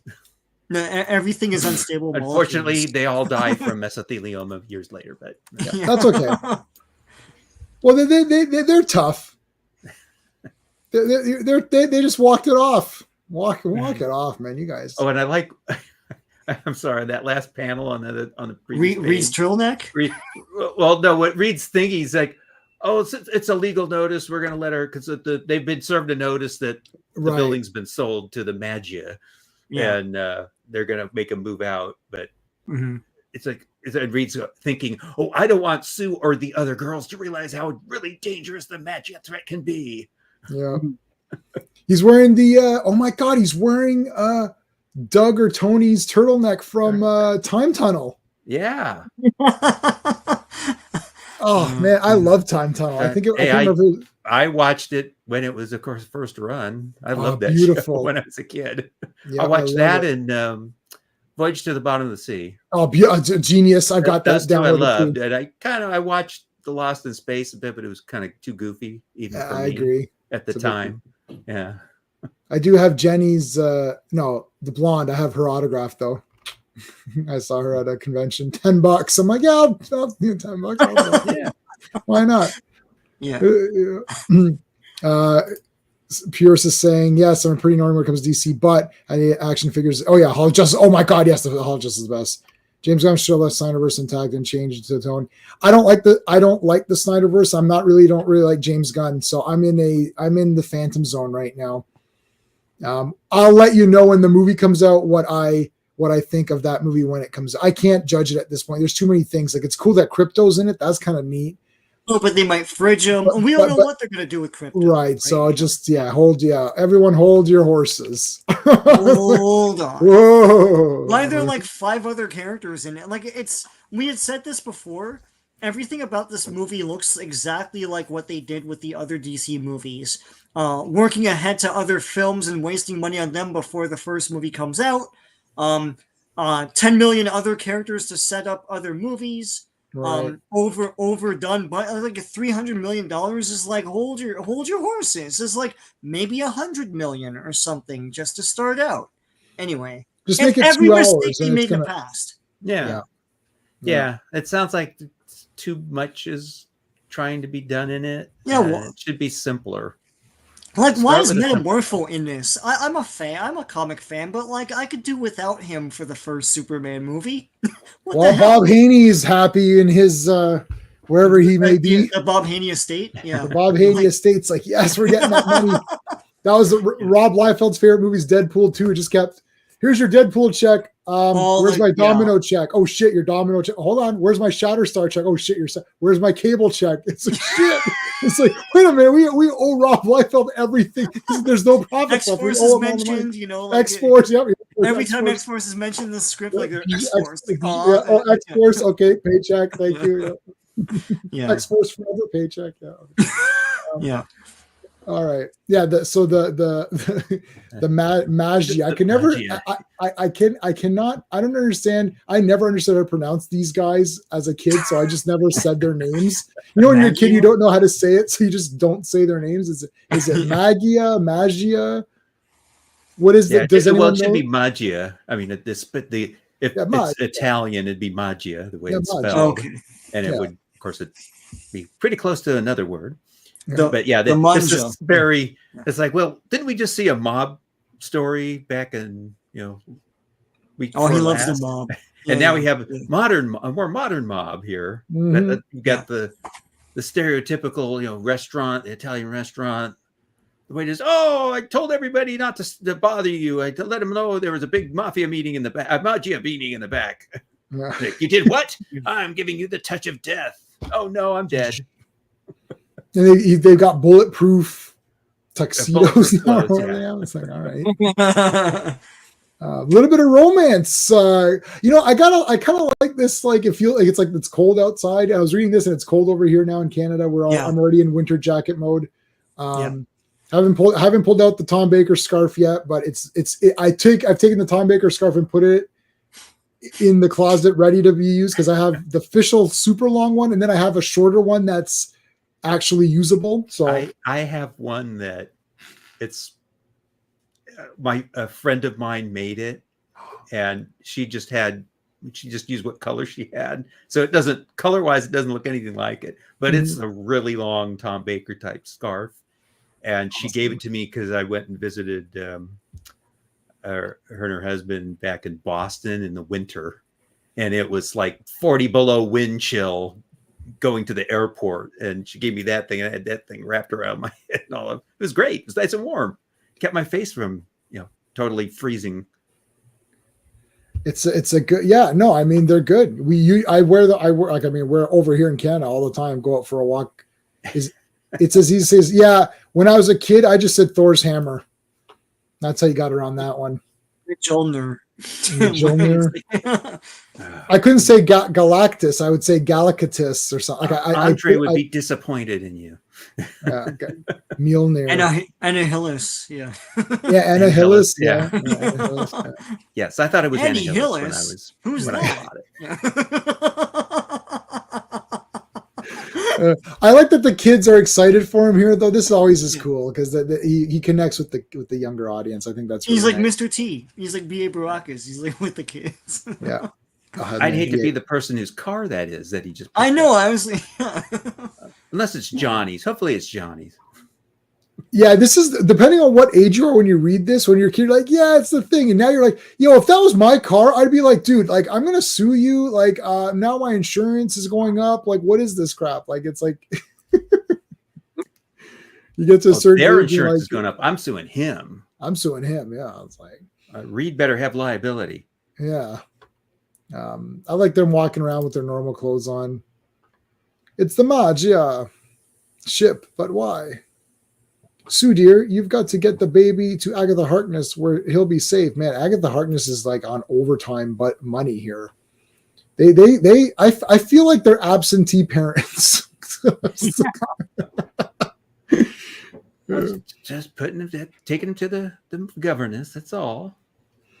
That's awesome. She knitted a scarf. That's awesome. So the way I did it was I went on eBay and I clicked on buy it now, and then it came to me. It was pretty. So she took the long way around. I took the easy route and just hit buy it now. And then I bought two because there's like a half size one. So I was like, I'll just buy two. That's awesome to have a real scarf though. Like knit 17 feet long. Geez, that's awesome. You got to wrap it around like 7 times. All right, so Johnny's flying around. Boom. Yeah, because the Magi have landed the helicopter up there, and it's like, well, we're just protecting our property. You can do whatever you want. We own the building now. You're the trespassers. Like, yeah. They kind of have to have. They need to have enough reasonable time to move out. You can't just move in and kick them out. Yeah, I feel like this was very fast. Like there's no lawyers involved. There's no like real estate agents or anything. Like, well, the Disney lawyers would pop in there and drag it out for years. Yeah, they get nailed. It's like boom, falls down. I mean, look at these guys. They're brandishing weapons. Like I don't know. Can you do that? Like I don't think so. Yeah, I don't know. And they're laser guns too, aren't they, or something? Or no, they're not. But look at this. They got scopes and everything. Oh, they got I mean, ginormous guns here. What the hell? And they're all, look at all this cool Fantastic Four swag we get to steal. Well, I mean, it's our property now because it's our building. Yeah, like you don't just own the property. No. So if I sold my condo and someone bought it, all this stuff just comes with it. Like, look, I've got 4,000 Blu-rays now. It's like, those are mine. No, you sold them. That's not how that works, buddy. Yeah, that's not how this isn't Captain America and the Winter Soldier. He just tore up Falcon and the Winter Soldier. Leaders, the big man's a genius. He tore up the lease. We can just take all this stuff. The big man, the man in charge. See, the man upstairs. He's A number 1 or whatever. From I like how it does have the correct floor numbers on the elevator. Oh my gosh. The 35th floor. That's where their living quarters, the bottom. I feel like there's not enough numbers here. Well, it's an express elevator. Oh, okay. So it just goes right to there. They're special. Okay. All right. Okay. Phew. It's okay, Jack. You're good. Noxo gas. No. Noxo gas. That's like the 3rd most deadliest gas. Bakum. It's highly effective sleepy gas. Yeah. Too late. But he has to give it another name. They're beaten at last. Oh, that's it. Yeah, just a bunch of mob guys just taking out the Fantastic Four. Yep. In 2 pages. Yeah, Jack's like, F it, I don't care anymore. Let these guys win. This is my favorite panel. I mean, I lose a page here anyway in pay, so I'll just kill them off right now. Yeah, so here's one where the top half, it looks like this was like this was the bottom half, but then this is the top half. Yeah, the way they did that, but they're really both top half. They're both top halves. I see. Yeah, that's what they did them. There, here's the actual comic. You'll have the bar in front of you, but yeah. Oh, I see. Yeah.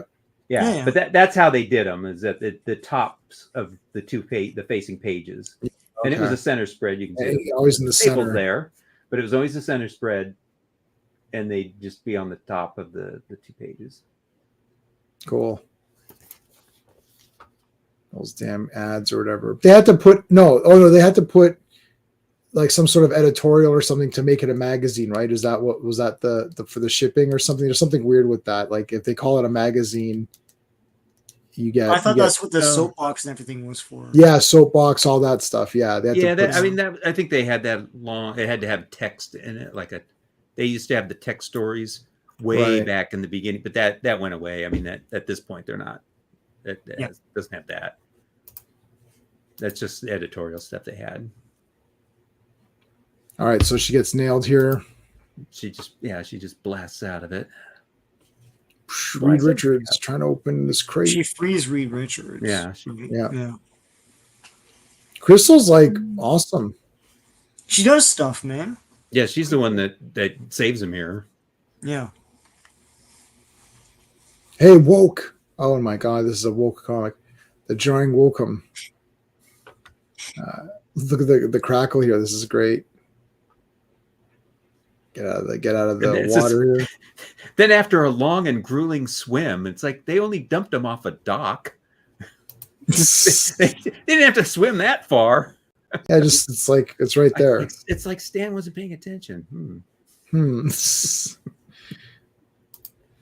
We'll give him a minute to regain his breath, but not a minute extra.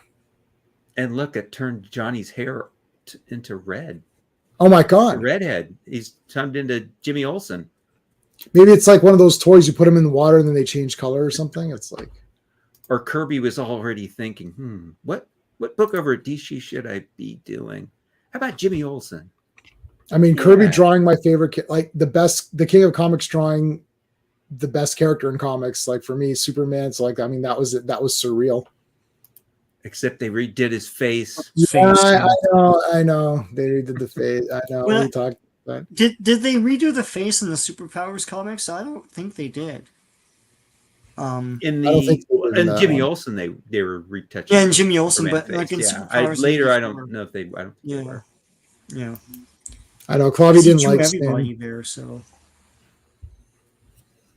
Okay, yeah, in Superpowers, they didn't. I don't think they erased his face or whatever.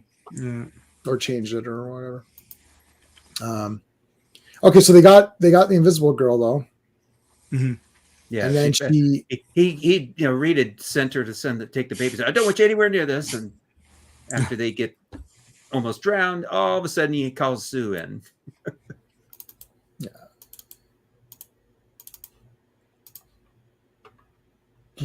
There she comes, makes them all trip and fall over each other. Throws this what is like a hose or something? Yeah, it's a fire. It's a fire hose. Fire hose, yeah. The fire hose. You get to drink from the fire hose. You get to drink from the fire hose. You're a very, very, very lucky boy. You're a very lucky boy. The kid gets nailed. All right, so then there you go. Now this guy shoots her. He stops her by saying, "Oh, we know where you left your kid." Yeah, and she's, "Oh, we're Franklin." It's like, why would you care? I mean, Agatha Harkness took out the Frightful Four. These guys would be nothing. Yeah, go ahead. Hey, Scotty, what's going on, man? Thanks for popping in. Check out, guys. Make sure you're subscribed to my buddy Scott here. Him and I do the Dazzler streams. So we still have a few more Dazzler streams to do. So check him out. There's his channel right there. It's SVon82. I just put Scotty because I couldn't type the whole thing out. Yeah, so it's like, I mean, if I was Sue, I'd be like, oh, you know where Franklin is, right? Go now. Go there right now. Let's see what happens. But actually, she's like, well, actually, I'm just turning invisible because my other buddies are here. Yeah. No. And then she encases him. That's cool. Yeah. And then he shoots him like it ricochets around the there ricochets and he would have actually winds up shooting himself. Yeah. Goof. Yeah, so wait, did he die though? Because it didn't. Oh yeah, he's dying because he's been shot because he's been hit by he's injured. He's not dying. Right. Yeah, Stanley's not going to do that, but like he would have died. Yeah. Yeah, but this guy. Well, hold on. This guy comes in. Yeah, because they can't have him die from that because that would be causing him to die. You wouldn't shoot me, wouldn't you? You wouldn't. You're just the doorman. You didn't have to shoot him. Aren't all the doormen at your buildings armed? Yeah, not mine. Mine's armed with the ability to never be there when I receive a package. That's the only thing.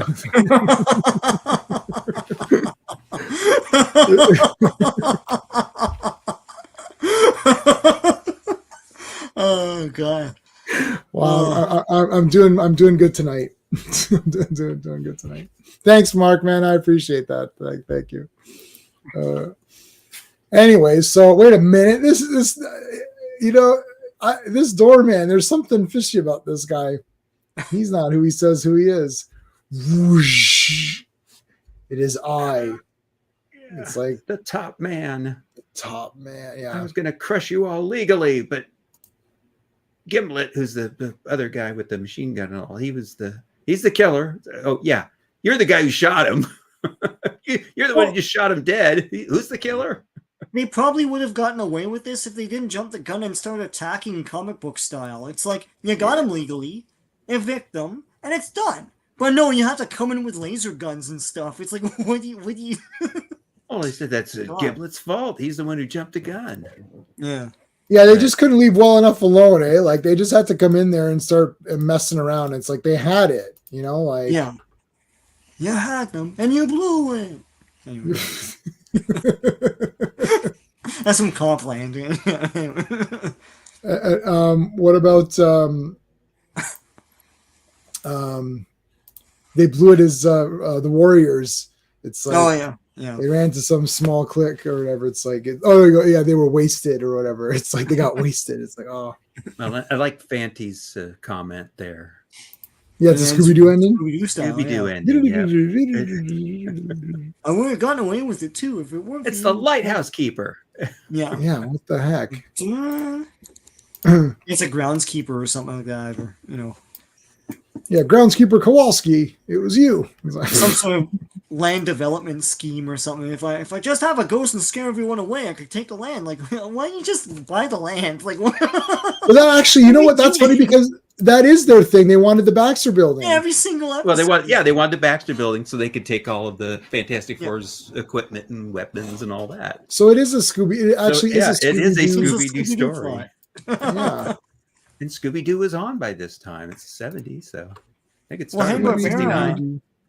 Their version of this had already come and gone, I think. Right? Oh, well, no. I mean, Scooby-Doo started it. No, but Hanna-Barbera did the first Fantastic Four cartoon. Oh, yeah. It was 67. Yeah. I mean, that's how I first saw them. Wow. Yeah, I saw that, and then I wound up buying the first comics of them in early 68.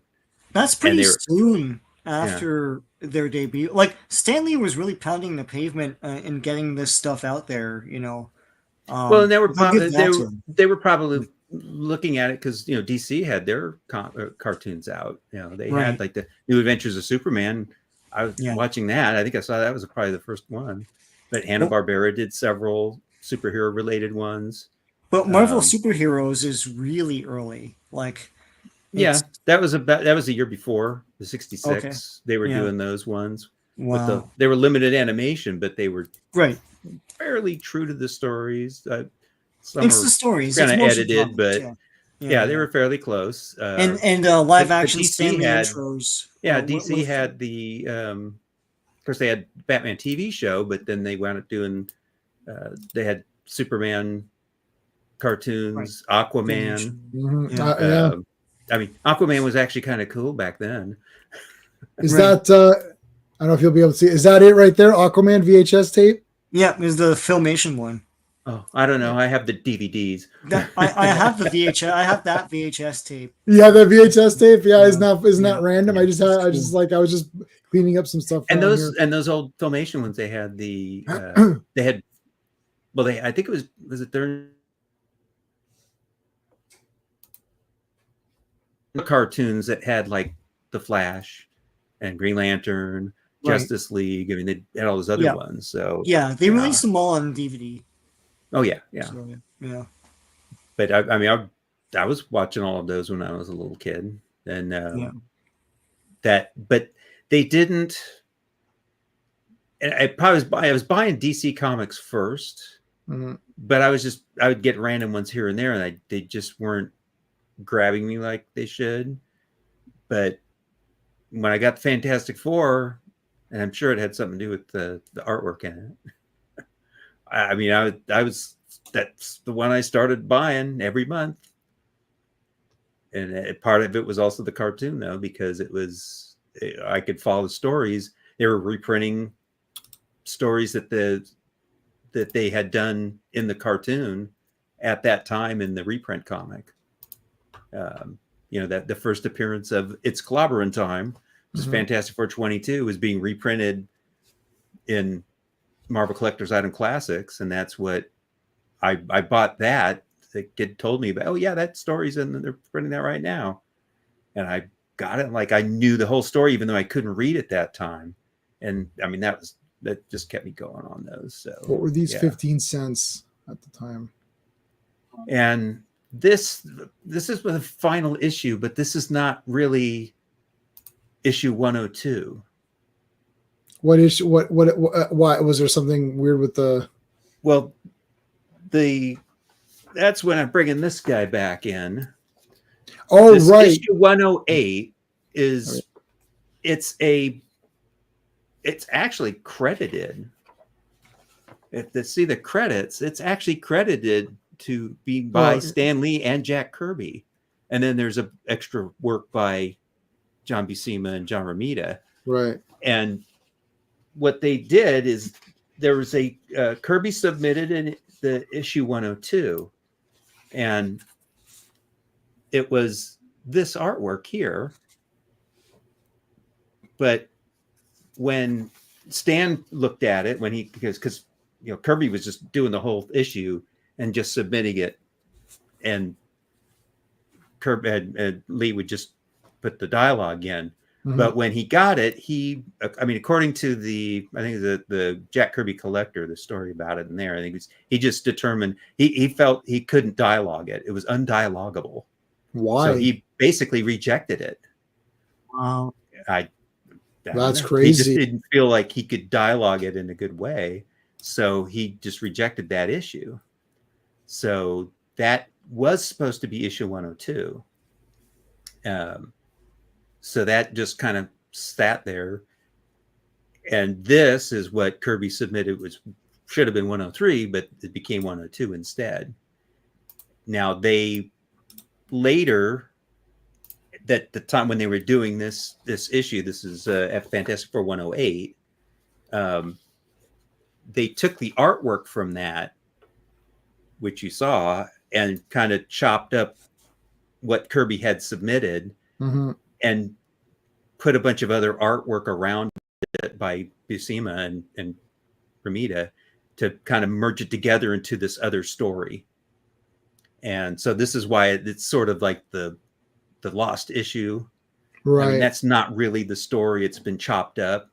And they don't even have the whole story. There's some panels and bits of it that were lost because of the way they edited it all. But it's been reconstructed in the Jack Kirby Collector, so it's mostly there. But you can see the story in that.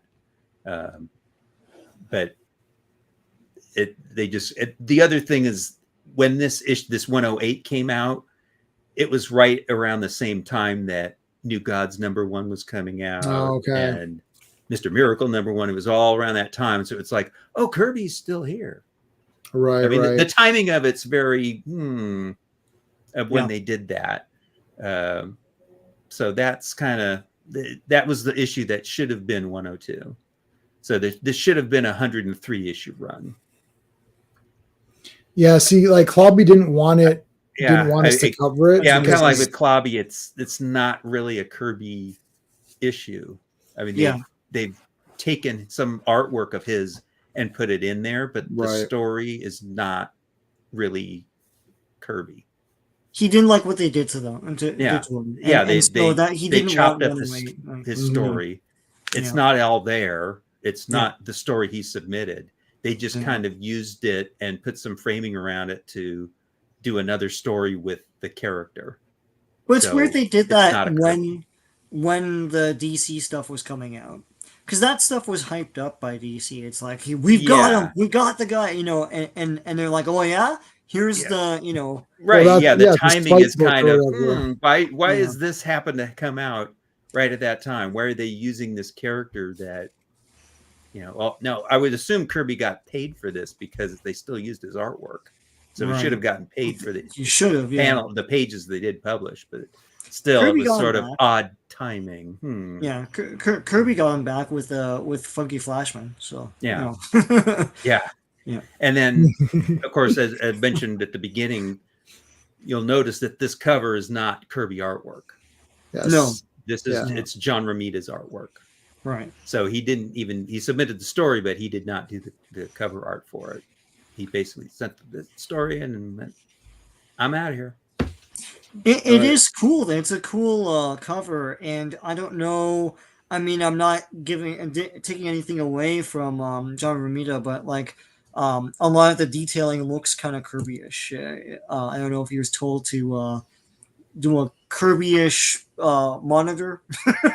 Yeah, with like all this stuff. Probably. Yeah. Well, he was told Romita was told to kind of ape Ditko style when he took over Spider-Man. Oh, yeah. And he did that for 2-3 issues. He kind of tried to do it a little bit like Ditko, but then he found his own groove. And I mean, that's actually my favorite run of comic books was his first year and a half or so on Amazing Spider-Man. Yeah. But Steve's on 300 and Steve was reading every issue of Amazing Spider-Man and then anything that tied in with Amazing Spider-Man. So he's on issue 350 now. He's been reading it. And he completed all of Hulk Volume 1. Which is crazy. Yeah. But anyway, him and I used to do a Hulk, like how we're doing this. We used to do a Hulk, but it was a podcast only, like just audio. Mm-hmm. And we were talking about the issues. And then we just didn't go in there because I was like, well, we'll just do videos from now on. But anyway, Sean, we'll do the credits. I was going to say while you were talking about the credits, I was like, you may as well just do them because we didn't do the credits officially yet. All right. So. Fantastic Four, Volume Only, number 102, historic issue. The cover art is John Romita and John Verpoorten. I hope I'm saying that correctly. Cover date is September 1970, but the release date is June 18th, 1970. Editor-in-chief is Stan Lee.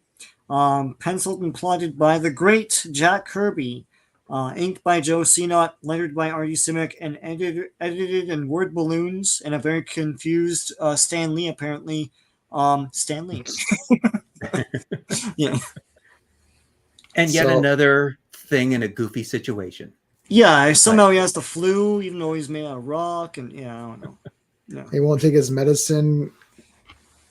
It's weird. She's holding his nose. How do you hold his nose? Like, how do you pinch his nose? With his rocky nose, how do you like a bowling his nostrils?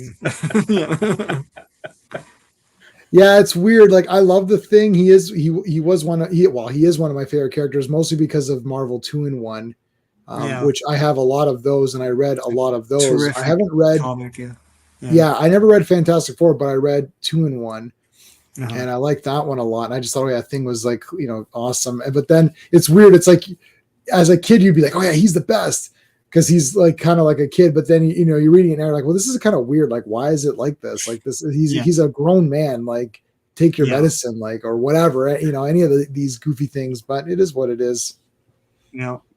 He's flaming next to an infant. Oh yeah, that was the cover. Being a crybaby. Yeah. Look at this here. What the heck? What? Johnny Storm? The flame is like 1 inch from the kid's head. Yeah, they never pay attention, right? Teenagers. Yeah. All right, so take your medicine. The Menace of Magneto. Dun. Oh man, Aunt Petunia used to give me jelly bean after I took my medicine. It's like, well, what is happening here? Why is Johnny wearing Black Bolts like from the? I from know. Yeah, it does look like from the Get closet of Maximus. Black Bolt comes or the Black Bolt Maximus. collection. Yeah. Add some inhumanity to your clothing line. Yeah, It's like fashion, yeah. it's like comes in purple and green. I was like, I didn't know. I was like, who is this character? It's like an Inhuman guy or whatever. It's definitely Black Bolt's shirt. Crystal's wearing her patented yellow. Yeah. Chris, look at what is it? About fashion. If she's not wearing her Fantastic Four uniform, she's wearing yellow. Yeah, all the time. Haba. He's gonna sneeze. Choo. What, they had the duck behind here? Bless you, Mr. Grimm. Another one like that you'll wreck the whole first Luggener building. All this Yiddish being thrown around. Yeah. Yeah. The Hugh had the Hefner, the Black Bolt collection. Sitcom couple taking care of the cranky best friend. Yeah.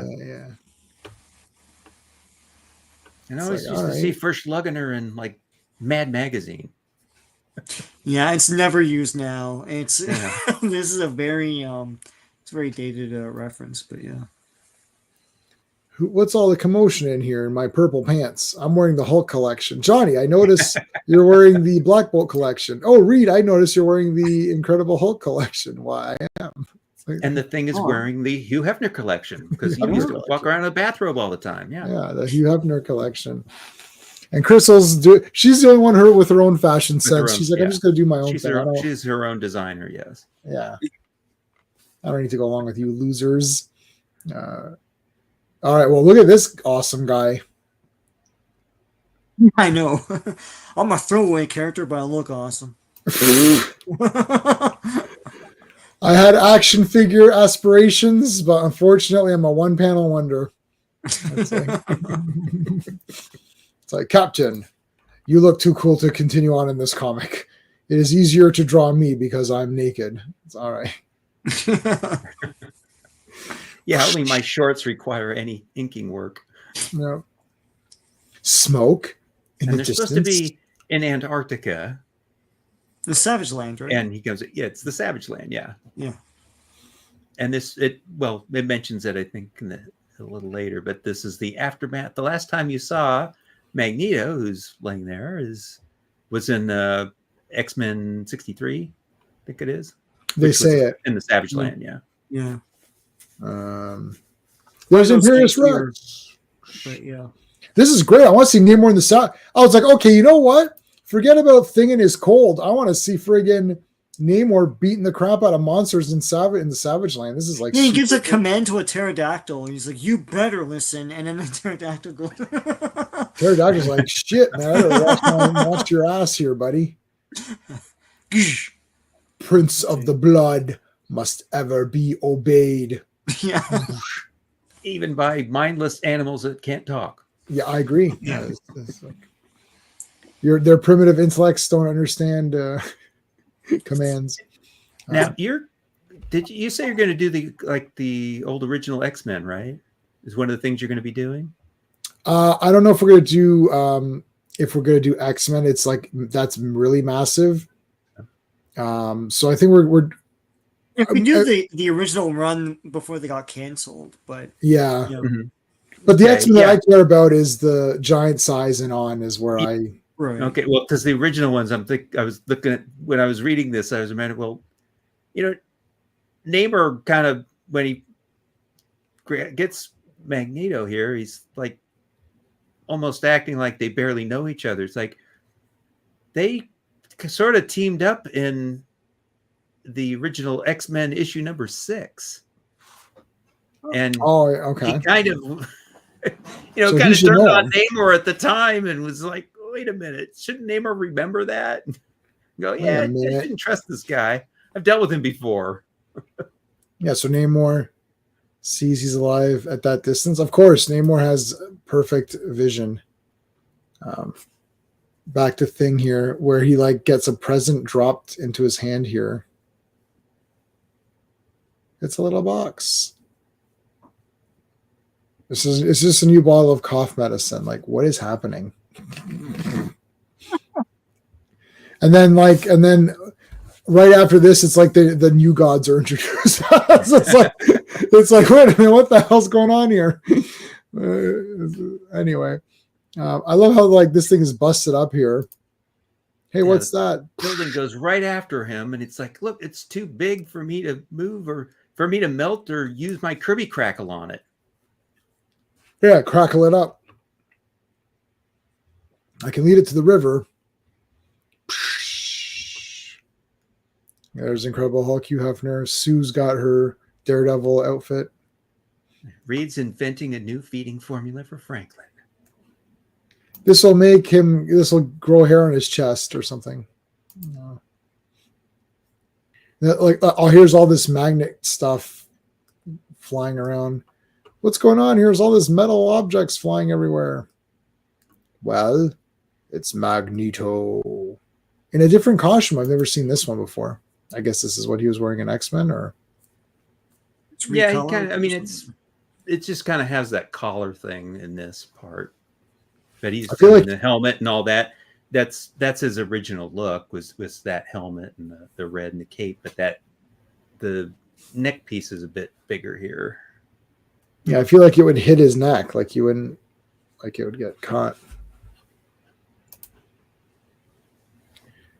Yeah, Namor enjoys his monologuing, even if there's nobody. I agree. Yeah, yeah, getting more. Yeah, it turns Franklin into a Thing kid. Hey, that's what Reed does. Oh, this is cool. Yeah, that's a very Kirby-ish, cityscape shot, statuary. Oh, and then of course the splash page with Namor. Why don't we join forces, Namor? I betrayed you earlier in an issue of X-Men, but you have forgotten that. Yes, and you just saved me. It says, after Submariners learned the circumstances of Magneto's plight, which all faithful Marvelites savored in issue 63 of X-Men. Yeah. It's like, oh yeah, he's just trying to kill the X-Men again. And then I'll team up with you. Yeah, why not? Yeah, why not? Namor's good. Yeah, you kind of stabbed me in the back way back in X-Men issue number 6, but I'll forget that. I wear a fur cape. Yeah, why does he have a fur cape? Fur capes are in. Doesn't matter where you're at. Well, where's he getting fur underwater? Underwater. Right? Is there a furry fish? Where are you getting the fur trim on your stuff? Tigerfish, or there could be some fish with fur. They had that in the movie Brotherhood of the Wolf, where there's that guy who made those fake. He made those fake animals or whatever. That's a cool movie. I think but have you seen Brotherhood of the Wolf? No. Oh, that's a French movie about the beast of Gévaudan, which is that beast. It was like this beast that was killing.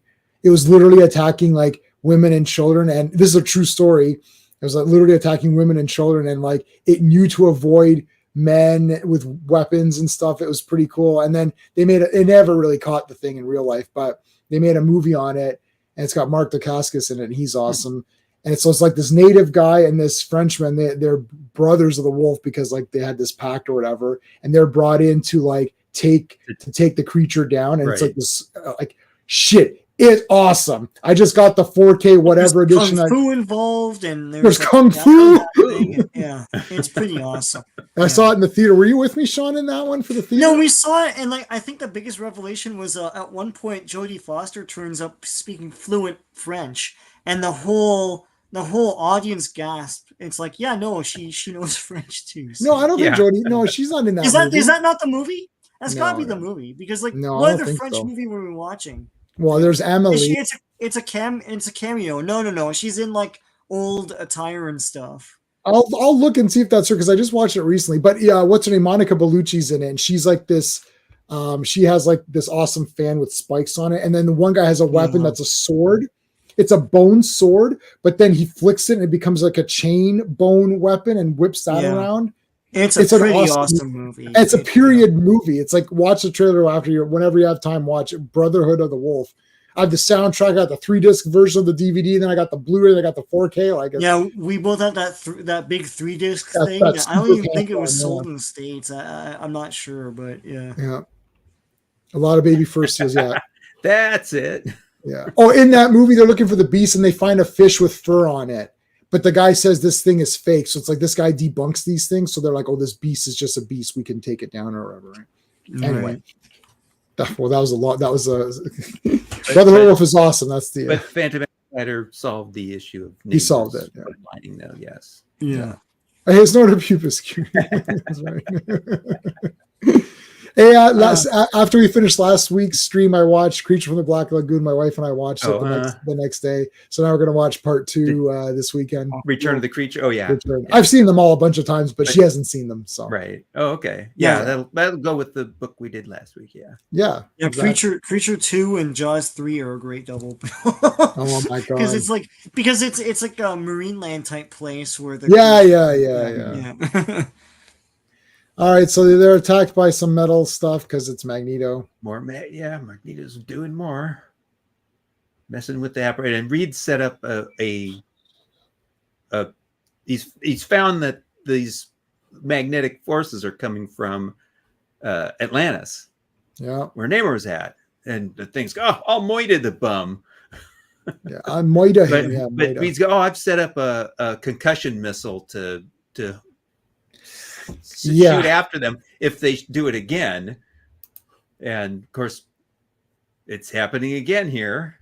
Yeah, so he sends this missile and that's gonna make Namor think it's an attack. And then I like how Magneto, we'll see it. Magneto on the side is like, oh, I know this isn't gonna really kill anybody, but I'm not gonna let Namor know. Right, yeah. And of course, and Ben's the one who fired. He just goes, we're not gonna sit here and be waiting to be someone's pigeon. Click. You released the missile. Well, you said you were going to do that. Ben's just doing what Reed said he was going to do. So I don't know why he's complaining. Yeah, and you should have told Ben. He's going to just press it, right? Like that was a fail by Reed. So he presses it. Whoa, here it comes. It's like it's all crumbling. This is pretty cool though. All these guys are awesome too. But Namor does this Spider-Man holding the thing up, and then flings it away. The dangerous past. It shall not collapse. Magneto, speak. What you know of this deadly shockwave? I know more than you think, Submariner. I traced it magnetically within your laboratory. It was triggered in New York, the home of the Fantastic Four. So they attack me again. I should have known. Well. You do attack often, so it's not like they don't have a reason for doing it. Yeah, it's like I haven't attacked them in at least 2 weeks. Like, what's their problem? Yeah, hey, that other one that was an android. That wasn't me. Yes, that's true. That's true. Yeah, and I can believe everything Magneto tells me. Yes. Yeah. Magneto is a man of his word. He's only stabbed me in the back once so far. So everybody deserves everybody deserves a second chance. All right, so it's like, sire, my prince, a missile has been sighted. You see what happens? You see what happens when you mess with Earth? By Kirby Crackle. Oh my gosh, it's got crackle, which means it's even more deadly than we thought. This is cool though. He swims up.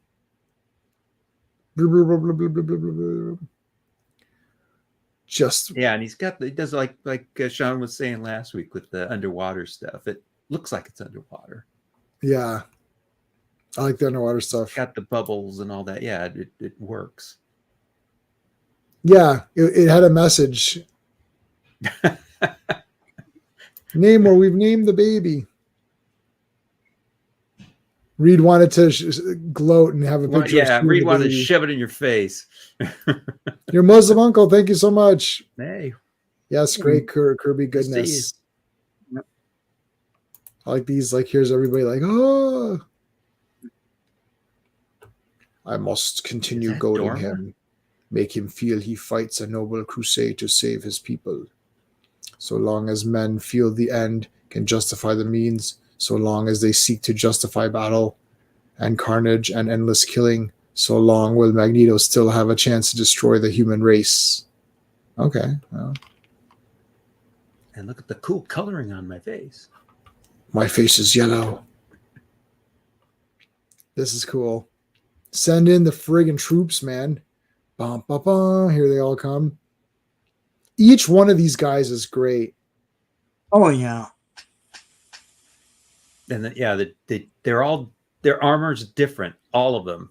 Yeah. They all have some sort of different details to it. Yeah, Kirby loved this whole like melding futuristic stuff with like ancient design to make this kind of thing, or like Inhumans, or and the Atlanteans. There's a lot of cool stuff when you look through all the different Atlantean appearances that Kirby did. I mean, you've got Atlantean guys, you've got Inhuman guys, you have the negative zone guys, right? You've got there's so many worlds on the Skrull war planet. Skrull guys, yeah, all those things. Yeah, he could do, and he could just do all these different characters, and they weren't, unless they were meant to be like, say, Dr. Doom's robots, where they do look the same. They're all. I mean, these guys all have different armor. They all have different headgear. They all have different weapons. They're all unique. Yeah, it's so much more detail in it than most other artists would even try to attempt. I mean, I could take any one of these characters and make an entire comic series on just that character. Like, Marvel should just send out the call to people and say, okay, guys, take any character. We'll give you one issue to see what you can do. Because it's like they got nothing else going for. Captain America's on volume 100 now. It's restarting again. It went the volume 1, if you don't count the Tales of Suspense or whatever, if you count from 100, it went to like 500 and something. And then the next volume 2 went to like, I don't know, 300 something. And then now it's like exponentially, like now it's like, oh, issue 16. Yeah, we're rebooting it. Iron Man should have been 100, not Cap. Cap should have been 1. Yeah. You know what? I actually thought that as well. That is weird. Yeah, he was in it long before Cap was. Yeah, that is Hulk weird. Was in longer than Submariner, so he got to be 102. Yeah, that's right. Hulk came in like 60 and or something. Doctor Strange was in Strange Tales long before Shield. So and he got the contingent numbering, but Iron Man, no. Yeah, that is weird. And he couldn't even start with 1. He had to share a book with the Submariner for a month. Yeah. Once Namor attacks Franklin Benjamin, Mackenzie Richards is going to lose a name. Glad the flags on the blimp aren't more in focus. Oh, he might get canceled though. Where's the flags on the blimp that we missed? Oh, he's talking about the tail fins up there. Oh. You can't. Oh, but it's a historical thing. So yeah, the French tickler, yeah. En français. And look, they're even advertising your stream for next week. Where? Right there. Oh, Imperious Rex. Boom. That's next week. Nice. Thank you guys. You guys are that's I appreciate that. And it's not even Namor saying, it's just them saying it.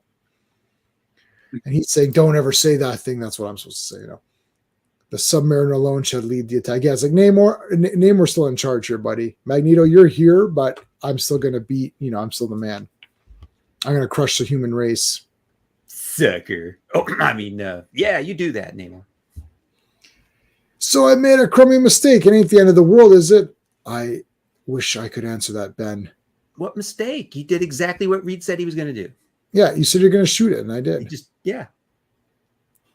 Oh no, don't miss next issue, but we are going to miss it because that is the end.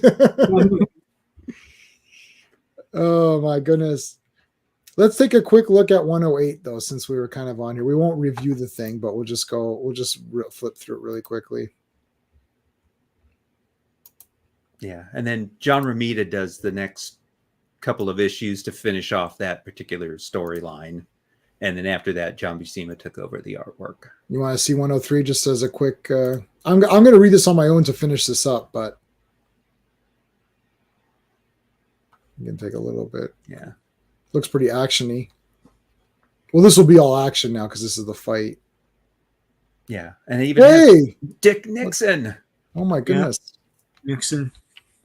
Richard. Nixon. And Nixon. There's a big battle there with Namor while Magneto's being a naughty boy. So he takes the baby back. Oh, there's Agatha. Romita. Bye, Mommy. See ya. And she gets kidnapped by Magneto. Oh no. Big water battle here. Yep. Oh, you guys are going to have to... he finds out he also kidnapped Dorma. So he's got both Reed and Namor's ladies. Well, they're going to have to figure it out. Like, you can't stop me because I've got your women. Magneto, you stinking bastard. Well, here's the one where Negaman, all right. Yeah, at the end of the previous issue, this Janus is the character's name. Mm-hmm. He pops in and winds up knocking out Reed and going into the negative zone, the entrance to the negative zone. And they go, well, why is he busted into the negative zone? Well, he's just going to get killed. So what? It's like, oh, well, don't you remember this issue of Fantastic Four that was never published? And that panel in the corner there, that's actually Kirby art. Right. It looks different a bit. Only that you said that, but yeah. Yeah. Yeah. And then here you can obviously see it's Kirby art. Yeah. The Negaman. Dun, dun, dun. That character Janus is not the character from Tomb of Dracula, right? That's a little later. No. Oh, so. Okay. Yeah. Totally different. Yeah. So you're Muslim. How hard would it be to radio play these readings with sound effects? What's the difference? So I did a radio show. And I made it like my character's name was Strong Arm. He lost an arm in the war, and then he got this mechanical arm that he uses to fight crime. And his brother was played by Steven. I was Strong Arm. Sean was Detective Anders, who's the guy that doesn't like Strong Arm and feels that he's a vigilante or whatever.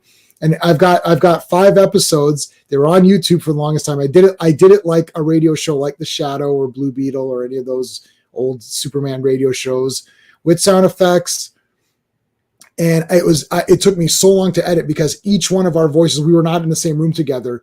I wrote the script and gave it to each. There's like 5 actors per episode. And I gave each actor his or her lines to read. Then I put them together with the sound effects and like kind of the cheesy, like, it's like, next week, join us again for another radio, whatever. And I did all of that. I put it on YouTube. I had 5 episodes and they were all good.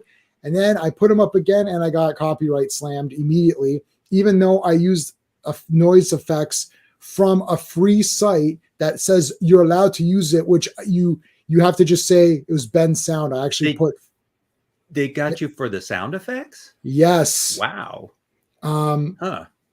Because the Ben sound thing was okay, but the sound effects I taken from one of these sound effects websites. It's like, need an arm.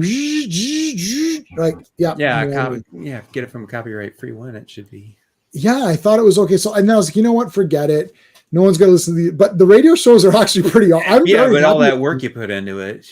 Yeah, they're pretty awesome. And my character is cool. Like, yeah, it's Strong Arm. And I had villains. It was the Executioner. And then I had a guy who was a soldier who knew him from the war and knew that he had lost his arm, so knew his identity. It's like, oh, I know your identity. It's like, it's like, I know what happened to you. So it's like, you're him. But this guy, this guy became more of like a vigilante where he killed all the bad guys, and Strong Arm wouldn't kill the bad guys. So they knew each other. They were both soldiers together. They both had a tragedy. And then one guy became a hero, one guy became a vigilante. So they were against each other. I had that character. Sean's character and the sister of Strong Arm liked each other. She was a reporter. It was pretty cool.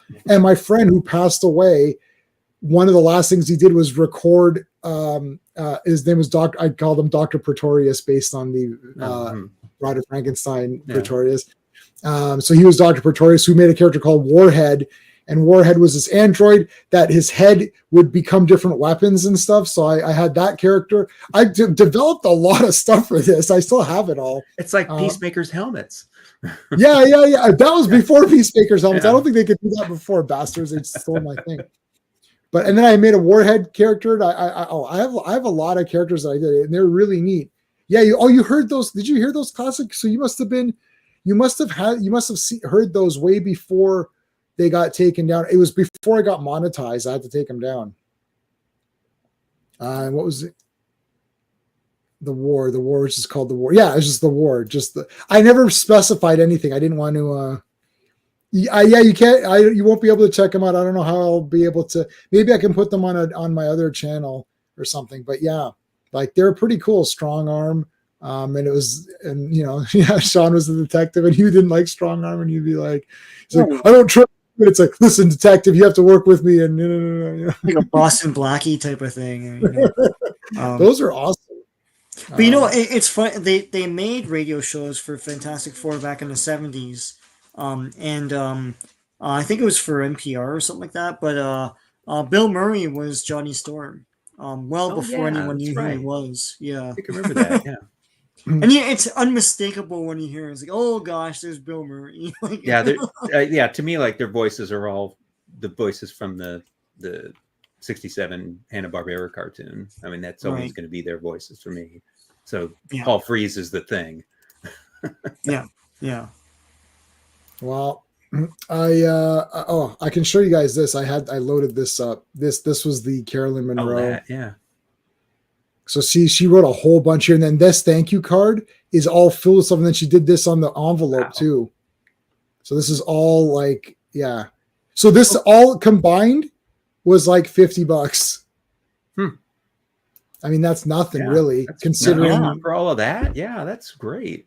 You could, and if you guys want, you could do it right now. She's still doing it. It's like you could get it right now. Log off and go on and just get one. I think it's $25. Mm-hmm. I think maybe, I don't know if it went up now. I got these, I got these years ago. But like maybe it's gone up now. I don't know. But Sybil's was 80, I think. You know what? That sounds fair to me, especially that. Right up the Carolyn Monroe one, yeah, that one's like super good. Yeah. Well, but the $80 Sybil Danning one. Yeah, no, Sybil Danning was awesome. I didn't think she was gonna like go all out like that or whatever. Yeah. But I'll show you. I can great picture of her, even though she's clothed. But it's a great picture. Oh yeah, no, it still looks it looks good. Like it's a good quality picture. When I redid Strong Arm, I'll show you guys this since we were talking about this is the poster I made, but I used AI art to get this, but I actually have a different one. So I use this as the so I created the background. I just needed the character's face and I put the mask on him and stuff. So I just need the character's outline, but the rest I did that the font and all that. That was my font. And then where's the old poster? Oh, here's the, and then I did a poster for each episode. So this was episode 1. So unfortunately they're not on YouTube anymore. So, and the bad guy, and that was the executioner, and he had an arm that was like a big drill. So he drilled through guys. So they're finding all these dead bodies with holes in them. And then Sean's character thought that, it must be Strong Arm who's gone crazy and punching through these guys because no one else could do that, right? And it turns out it's this other guy. And they're all like, I think they're like 13 or 14 minutes or something. Like they're all just like, it's literally like they're just short, and it's like, tune in next month for another, I wanted to do blue coal or have like fake ads, but I didn't do the fake ads. Do you have a Rumble account? Yes, I do have Rumble. You might actually be able to put them on Rumble. They're not. Oh, how they're not as bad as YouTube is or that kind of stuff. So they probably wouldn't get you for those. I wonder if I make them private and then just give them to people who want to hear them or whatever. But it was disheartening because it's like there's no point in doing anymore. I tried to start doing it as a comic book. I have a few characters. Well, I mean, with all the work you put into it, it'd be nice to be able to get them out there. But you might be able to get them on Rumble without a problem. Maybe I'll see if I can do them on Rumble or something. Yeah. I also have an unmonetized channel, which was just like my quick. It was all shorts only. So maybe I'll throw it on that, and that's not monetized, so it wouldn't affect. And I could just wouldn't affect anything. But yeah, they're pretty. Yeah, let me see what I can do. I'll see. They're pretty fun. We did 5, and then that was it. And I had there was like a female villain. And then I had a guy who got turned into an insect, and then they didn't know that he was like actually a good guy that got turned into an insect, so they're trying to communicate with him and stuff. And does it run sort of like a serial where you have cliffhanger endings, or no? It's just I did just the one. I have a serial character as well. I have a character for everything that you. Like whatever genre it is, I've got like a giallo novel that I'm writing. I've got a fantasy character named Bog. I've got who else do I got? My dark assassin character. I've got my tea merchant character. I have my John Gray, who's a detective. I have who else do I have? I have a few guys that Sean and I used to do our own. We published our own kind of magazine that we were doing. I wonder if I should still have that. I can show you. We got a minute. Hold on. I'll show you guys.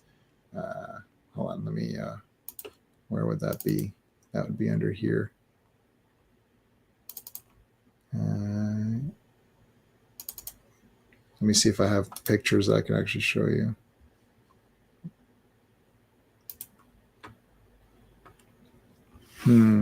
Original art. Okay. I've got the original art. I've got the original art. So this is my art. The artist. When I tell you what I paid for these, you guys are gonna die. I paid nothing for these. This is all original art by this guy named Neil John Q. I think was that. I'm not sure exactly how to pronounce his name, but this was Sean's character. Yeah, Harbin Singh. Harbin Singh. And all of these were, I think, $100, just 100 Canadian. So that's like $70 or like $65 for the full color. And then I'm good on Photoshop. I can do logos and stuff. I do all my own stuff for my channel. So this was Sean's character. Some interior art. I think these were 50. It's like a Sikh James Bond, basically. Yeah. That was issue 1's cover. So this was my character named Morn. Harbin Singh, and this is Light Sword. And my character is in a parallel universe, and he in his universe there was never any war. Like there was no aggression or war or anything, so everything was perfect. So he's like a martial artist, a scientist. He's like the smartest guy, but there has to be some conflict in life for there to be some sort of meaning. So his world, there was a virus, and I borrowed this from the Flash Gordon serial, The Purple Death.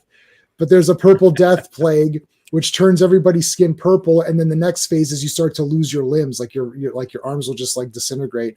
So this character creates a gauntlet with all of the knowledge that his world has. And it can also open up portals to other worlds. So he goes to other worlds to try to find a cure. Later, he meets up with another guy that also has the thing, but they're different ideologies, because the one guy, his thing is that instead of finding a cure, he's like, I'm going to find a cure by going to different worlds and infecting them with the plague and seeing if I could see if you could cure those people. Yeah. Okay. Right. And whereas Morn is looking for cures to bring back, and he's looking to infect them. So that was an awesome story. I'm very happy with that story. But anyway, so that book is out of my character. And Steve just published the one with his magical character, and Sean had his Harbin Singh character, which was like a James Bond So each issue you got 3 stories. So this was issue 1, you got all 3. And then I picked a character for each issue. So this is Light Sword, like this is the magician, and he's fighting this magical guy, this dragon, and a couch that's been possessed. So his was more of like a comedy thing. My cat. Oh no, he's not. Yeah. This is my character. My couch was possessed today. There was this thing breathing underneath the cover on it, and it was my cat. It's like the contractor's over, and he's terrified of visitors, and so he crawled up underneath the cover on the couch. So like, I mean, yeah. And then this is my character, John Gray. So this guy is a detective, and it's my take on Hulk / Jekyll and Hyde. He's a split personality, and when he becomes the other personality, he transforms. So he wears really, really loose clothing, and then when he transforms, he just gets bigger into the clothing that he's already wearing. But they're 2 completely separate personalities, and then they don't argue with each other. They just, when he needs to be bigger, he becomes that guy. Here's some interior art. Here's some interior art for the magic guy. There's my character.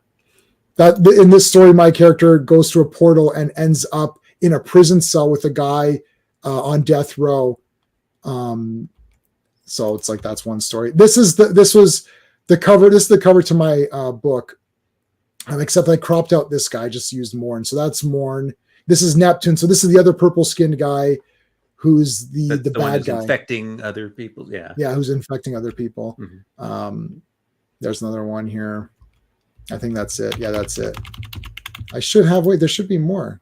Do I not have, oh man, I don't have, these are still in PDF form. I don't have other ones, but yeah, so there you go. And then I've got my Tea Merchant guy, which was AI art, unfortunately, because it was just like my Tea Merchant stuff was not very, it's not very long.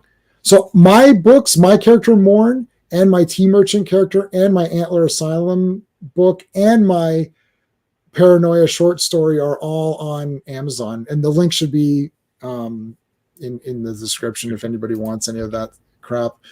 But it was all pretty, I thought, like, we had fun doing it.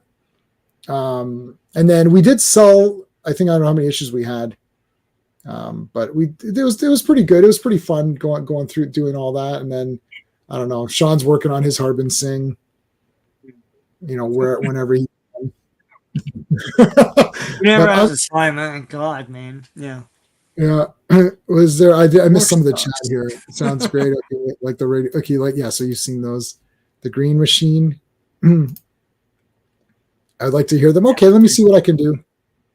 Was his name Gregor Samsa? No, I don't know which character you're asking that for. My Tyson Masters is the character name for Strong Arm, which is based on a guy named Tyson. And then Sean was Detective Sean Anders, and then Steven was the brother. He was Trevor Masters, and there was Cindy Masters. Those are the main characters. So Cindy was a girl I worked with. She had a very distinct voice, so I got her to do the Cindy role, and she likes the Sean character, and he likes her too, but he won't admit it. And she's like a reporter, so she's always sneaking around, getting getting into trouble. And then Trevor's the scientist who developed the technology of the arm. And then the arm, I was going to get to the point where he could switch out arms and put weapons on them and do different things, and it just didn't get to there. And then what the hell was the name of the vigilante I came up? Oh, Night Stalker. I just made up generic names. The Night Stalker.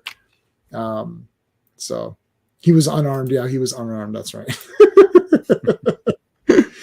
Yeah, so nobody suspected him because it's like he didn't show his metal arm. Like, nobody knew it was metal. It just, but like, I think the detective figured it out or something, or I don't remember what it was now. But anyway. Woo, that's it. Okay, well, that's it for Fantastic Fridays. Wow. It's crazy that we've come to the end. It's been pretty amazing to go through this 102 issues plus those annuals. I'm glad we were able to finish it, because Clobby wanted it done. So I'm glad that we were able to get through it all. D-Bud, I'm glad that you were able to come in for these last, whatever few episodes. It's great having you on. Yeah, well, I'm glad I was able to join you. Hope I had to fill in a little bit there for Clobby as far as some of the historical stuff. And of course, you know, it was the first title that I collected was the Fantastic Four, and of course, I owned and I still own most of the ones that we did at the end there. So yeah, yeah. Thanks for having me join you. I really love doing this. It was great fun. Cool. Yeah, and if you want to come for Imperious Rex, you can come for that too. I'll send it to you if you can make it. Cool. If you can't, that's cool. Totally cool. That we're just going to be loose. That's just like going through the issues and seeing what came out, and just kind of. I was trying to do a thing where Clobby had a spinner rack thing going. Yeah. Which I really liked. Yeah. Actually, and I told him, I said, dude, you know what you got to do? You got to run it like a comic store. I said, why don't you have everybody like have a pull list and be like, okay, like, but the catch would be you can only have 5 things on your pull list or something, and then everyone could be like, people could choose what they had to, what they wanted to get out of those. Yeah. Yeah. So he's like, that sounds too complicated. That would make it really tough. Yeah. Yeah. He's like, he goes, yeah, he'd go through that. I watched all of those spinner rack ones he did, but he'd also on his show, he'd sometimes just do like a random month from it. And he'd just have people, call out a month, and then he'd just go back 20 years, and then go to 25 or 30, and just run through all the books of that month and pick out what I'd get this one and this one and this one, and I'd be going, I'd buy all the Harvey comics. Right. Oh my God. And at some of those, I'd look at them and go, when I had my collection. I mean, it was most of my stuff's Marvel. I bought Marvel pretty much exclusively from because I first bought DC's. I collected the Steve Ditko series, Beware the Creeper, around this. It was right at the same time as I started buying Fantastic Four. But once that series was over, I didn't buy another DC comic until like the 80s. Wow. So I was like a Marvel zombie.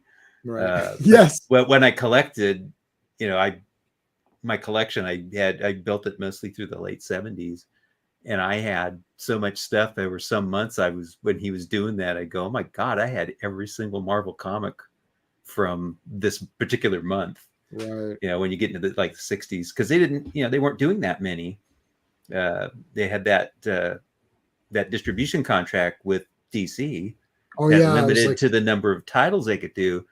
So, other than, I wouldn't have like the Western and Millie the Model comics or whatever, but the superhero comics, there's months I had every single one of them. I think it was like something from 1964, and I'm like, I had every one of those comics. Clobby showed me that site, the Mike's Amazing World, and then he was doing that. So that's when we started doing. Sean and I started doing the 90s, and we were doing it though, every week, okay, let's do the next month or two or whatever. And we went through all that.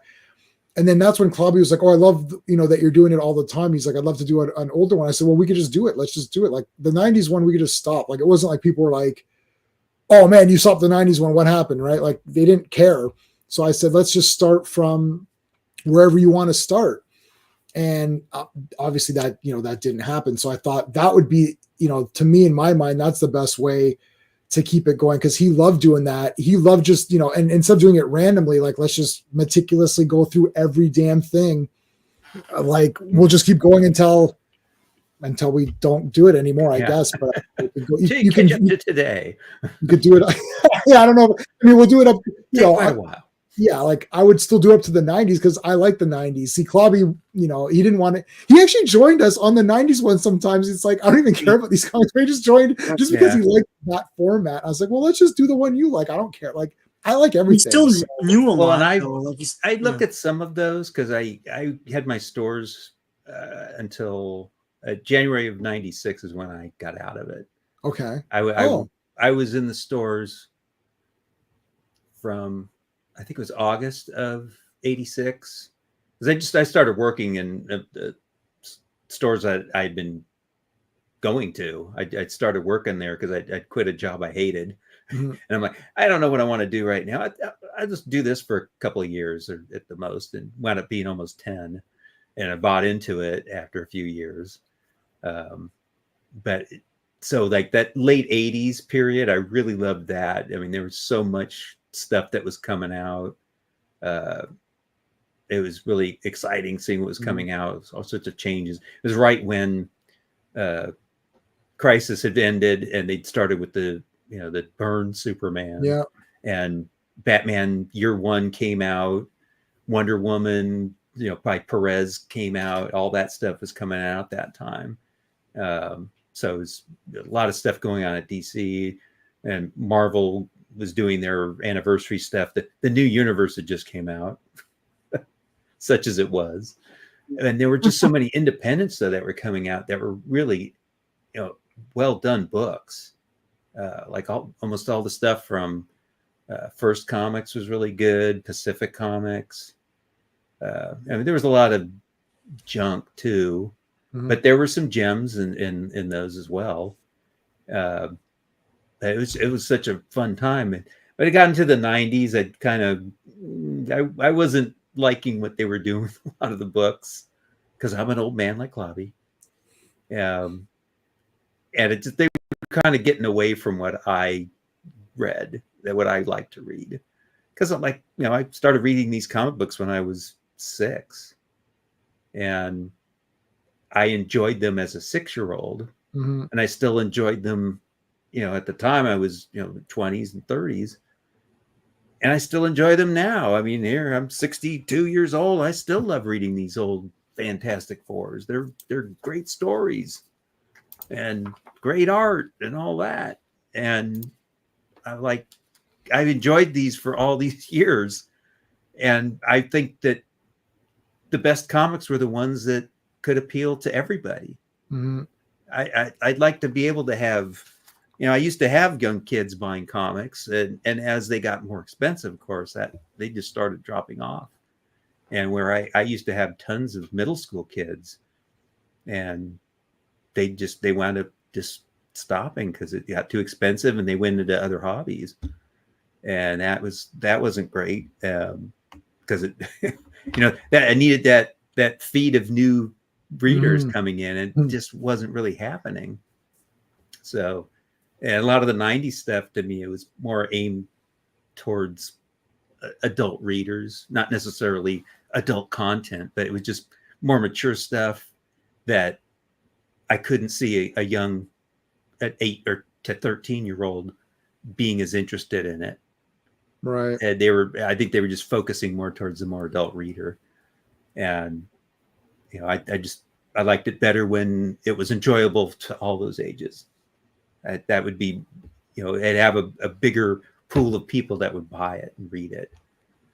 And, of course, they did sell a lot more comics back then than they do now, or even did in the 90s. Oh, I mean, like every Image comic was over 1 million copies.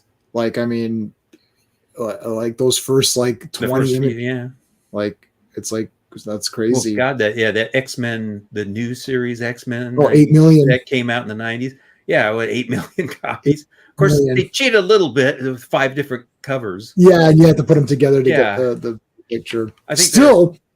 I mean, the X-Force #1 was a bit more impressive. That was 5 million, and that's X-Force 1. That was the same cover. Yeah. So but there was cards, though. Yeah, they did have the cards and stuff, but still, it was more impressive to me that one than the X-Men one because it was the 5 covers. And those things sold. I mean, I don't know how many ordered, sold them all. You can still keep ordering more, sell all of those, finally get them as back issues, and they'd still keep selling. I'm like, who doesn't already have this thing? Like, how can I keep selling these as back issues? Everybody in the world's got this comic. Yeah. Well, Absolute Batman sold 250,000 copies, and that's like a massive success today because I mean that Superboy used to sell, because I got the back issue magazine for Superboy, and that used to sell 600,000 way back, and now it's like now 50,000 is considered like a massive super success. Second printing of Absolute Batman's already sold out. It's not even out yet. So they're on third printing of Absolute Batman #1. And it's like, I bought 4 copies, and good thing because Sean didn't put it on his pull list because of reasons. So Sean's, I'm giving Sean only so many titles. He can only have, no, but I mean, that's a success. I mean, yeah, X-Force 1, it's like 5 million copies. That's crazy. Like, yeah, that was a massive number even back then. I mean, it was huge. It was way bigger than what things used to sell. But I mean, it sold and it would continue to sell. That was a baffling thing to me, though. It's like, how can this is like the most plentiful comic in who knows how long, and how could I have people that didn't have them? Even ones that didn't, I could see them. Maybe they were missing one of the 5 covers for the X-Men, but still, it's like even then there were so many of them. It's crazy. Yeah. All right, guys. Well, then next week we'll do Imperious Rex at this time. And then Monday, of course, is Legion. So, Sean, what's going on your channel before we... I'm doing 2 reviews a day. I forgot to post the second one, so I'll do it after this. And I'm just trying to work through all my reviews because I've got such a backlog now, and I'm way behind. Stuff that came out 2 weeks ago, I'm doing a review. But I'm going to do more collected editions as well, since I have a whole giant stack of them to go through as well in video. And I hope to do more classic comics. And be sure to check out my G.I. Joe Compendium video, which is still fighting, still getting it. It's 2,500 right now. Even though now everyone else is doing their reviews. Yeah, I've seen them all now. I thought it's over for Sean. It's dead. Yeah, it's like now the party's over, but for whatever reason, for a week there, I had the run of the thing. I don't know what happened there, but yeah. Anyways, yeah, lots of great comic book stuff happening on my channel, so stay tuned. All right. Well, thank you to everybody in the chat. Thank you to the Legionnaires. Thanks for being with us this entire run. I know Clobby would have for sure appreciated everybody here. And hopefully you guys can join us for Imperious Rex next week. And then after that, we'll do Avengers, which is still, I mean, Avengers is Avengers. It's like, it's still an awesome, it's awesome. It's an awesome comic. That and Fantastic Four and several Spider-Man. issues are Kirby issues. Yeah. Kirby's there. Captain America. You got Iron Man now, who everyone loves. And, like, Scarlet Witch, Scarlet Witch, like Quicksilver, it's like everybody. Hawkeye, God, everybody. Quicksilver. Oh, I love Quicksilver. He stole Crystal. I've got a Quicksilver unnameable thing over there. I've got my little Quicksilver tattoo. I got some of the toys. I love Quicksilver. He's great. Yeah. He was good in the. He was the best character in that X-Men movie where he ran and all the guys. I didn't have a problem with him until he stole Crystal from. It takes 2 to tango. No. All right, guys. Thanks so much for watching. Until next time. Hey friends, you've just been listening to J-Man, and he is the smartest person who ever lived. So make sure you like and subscribe.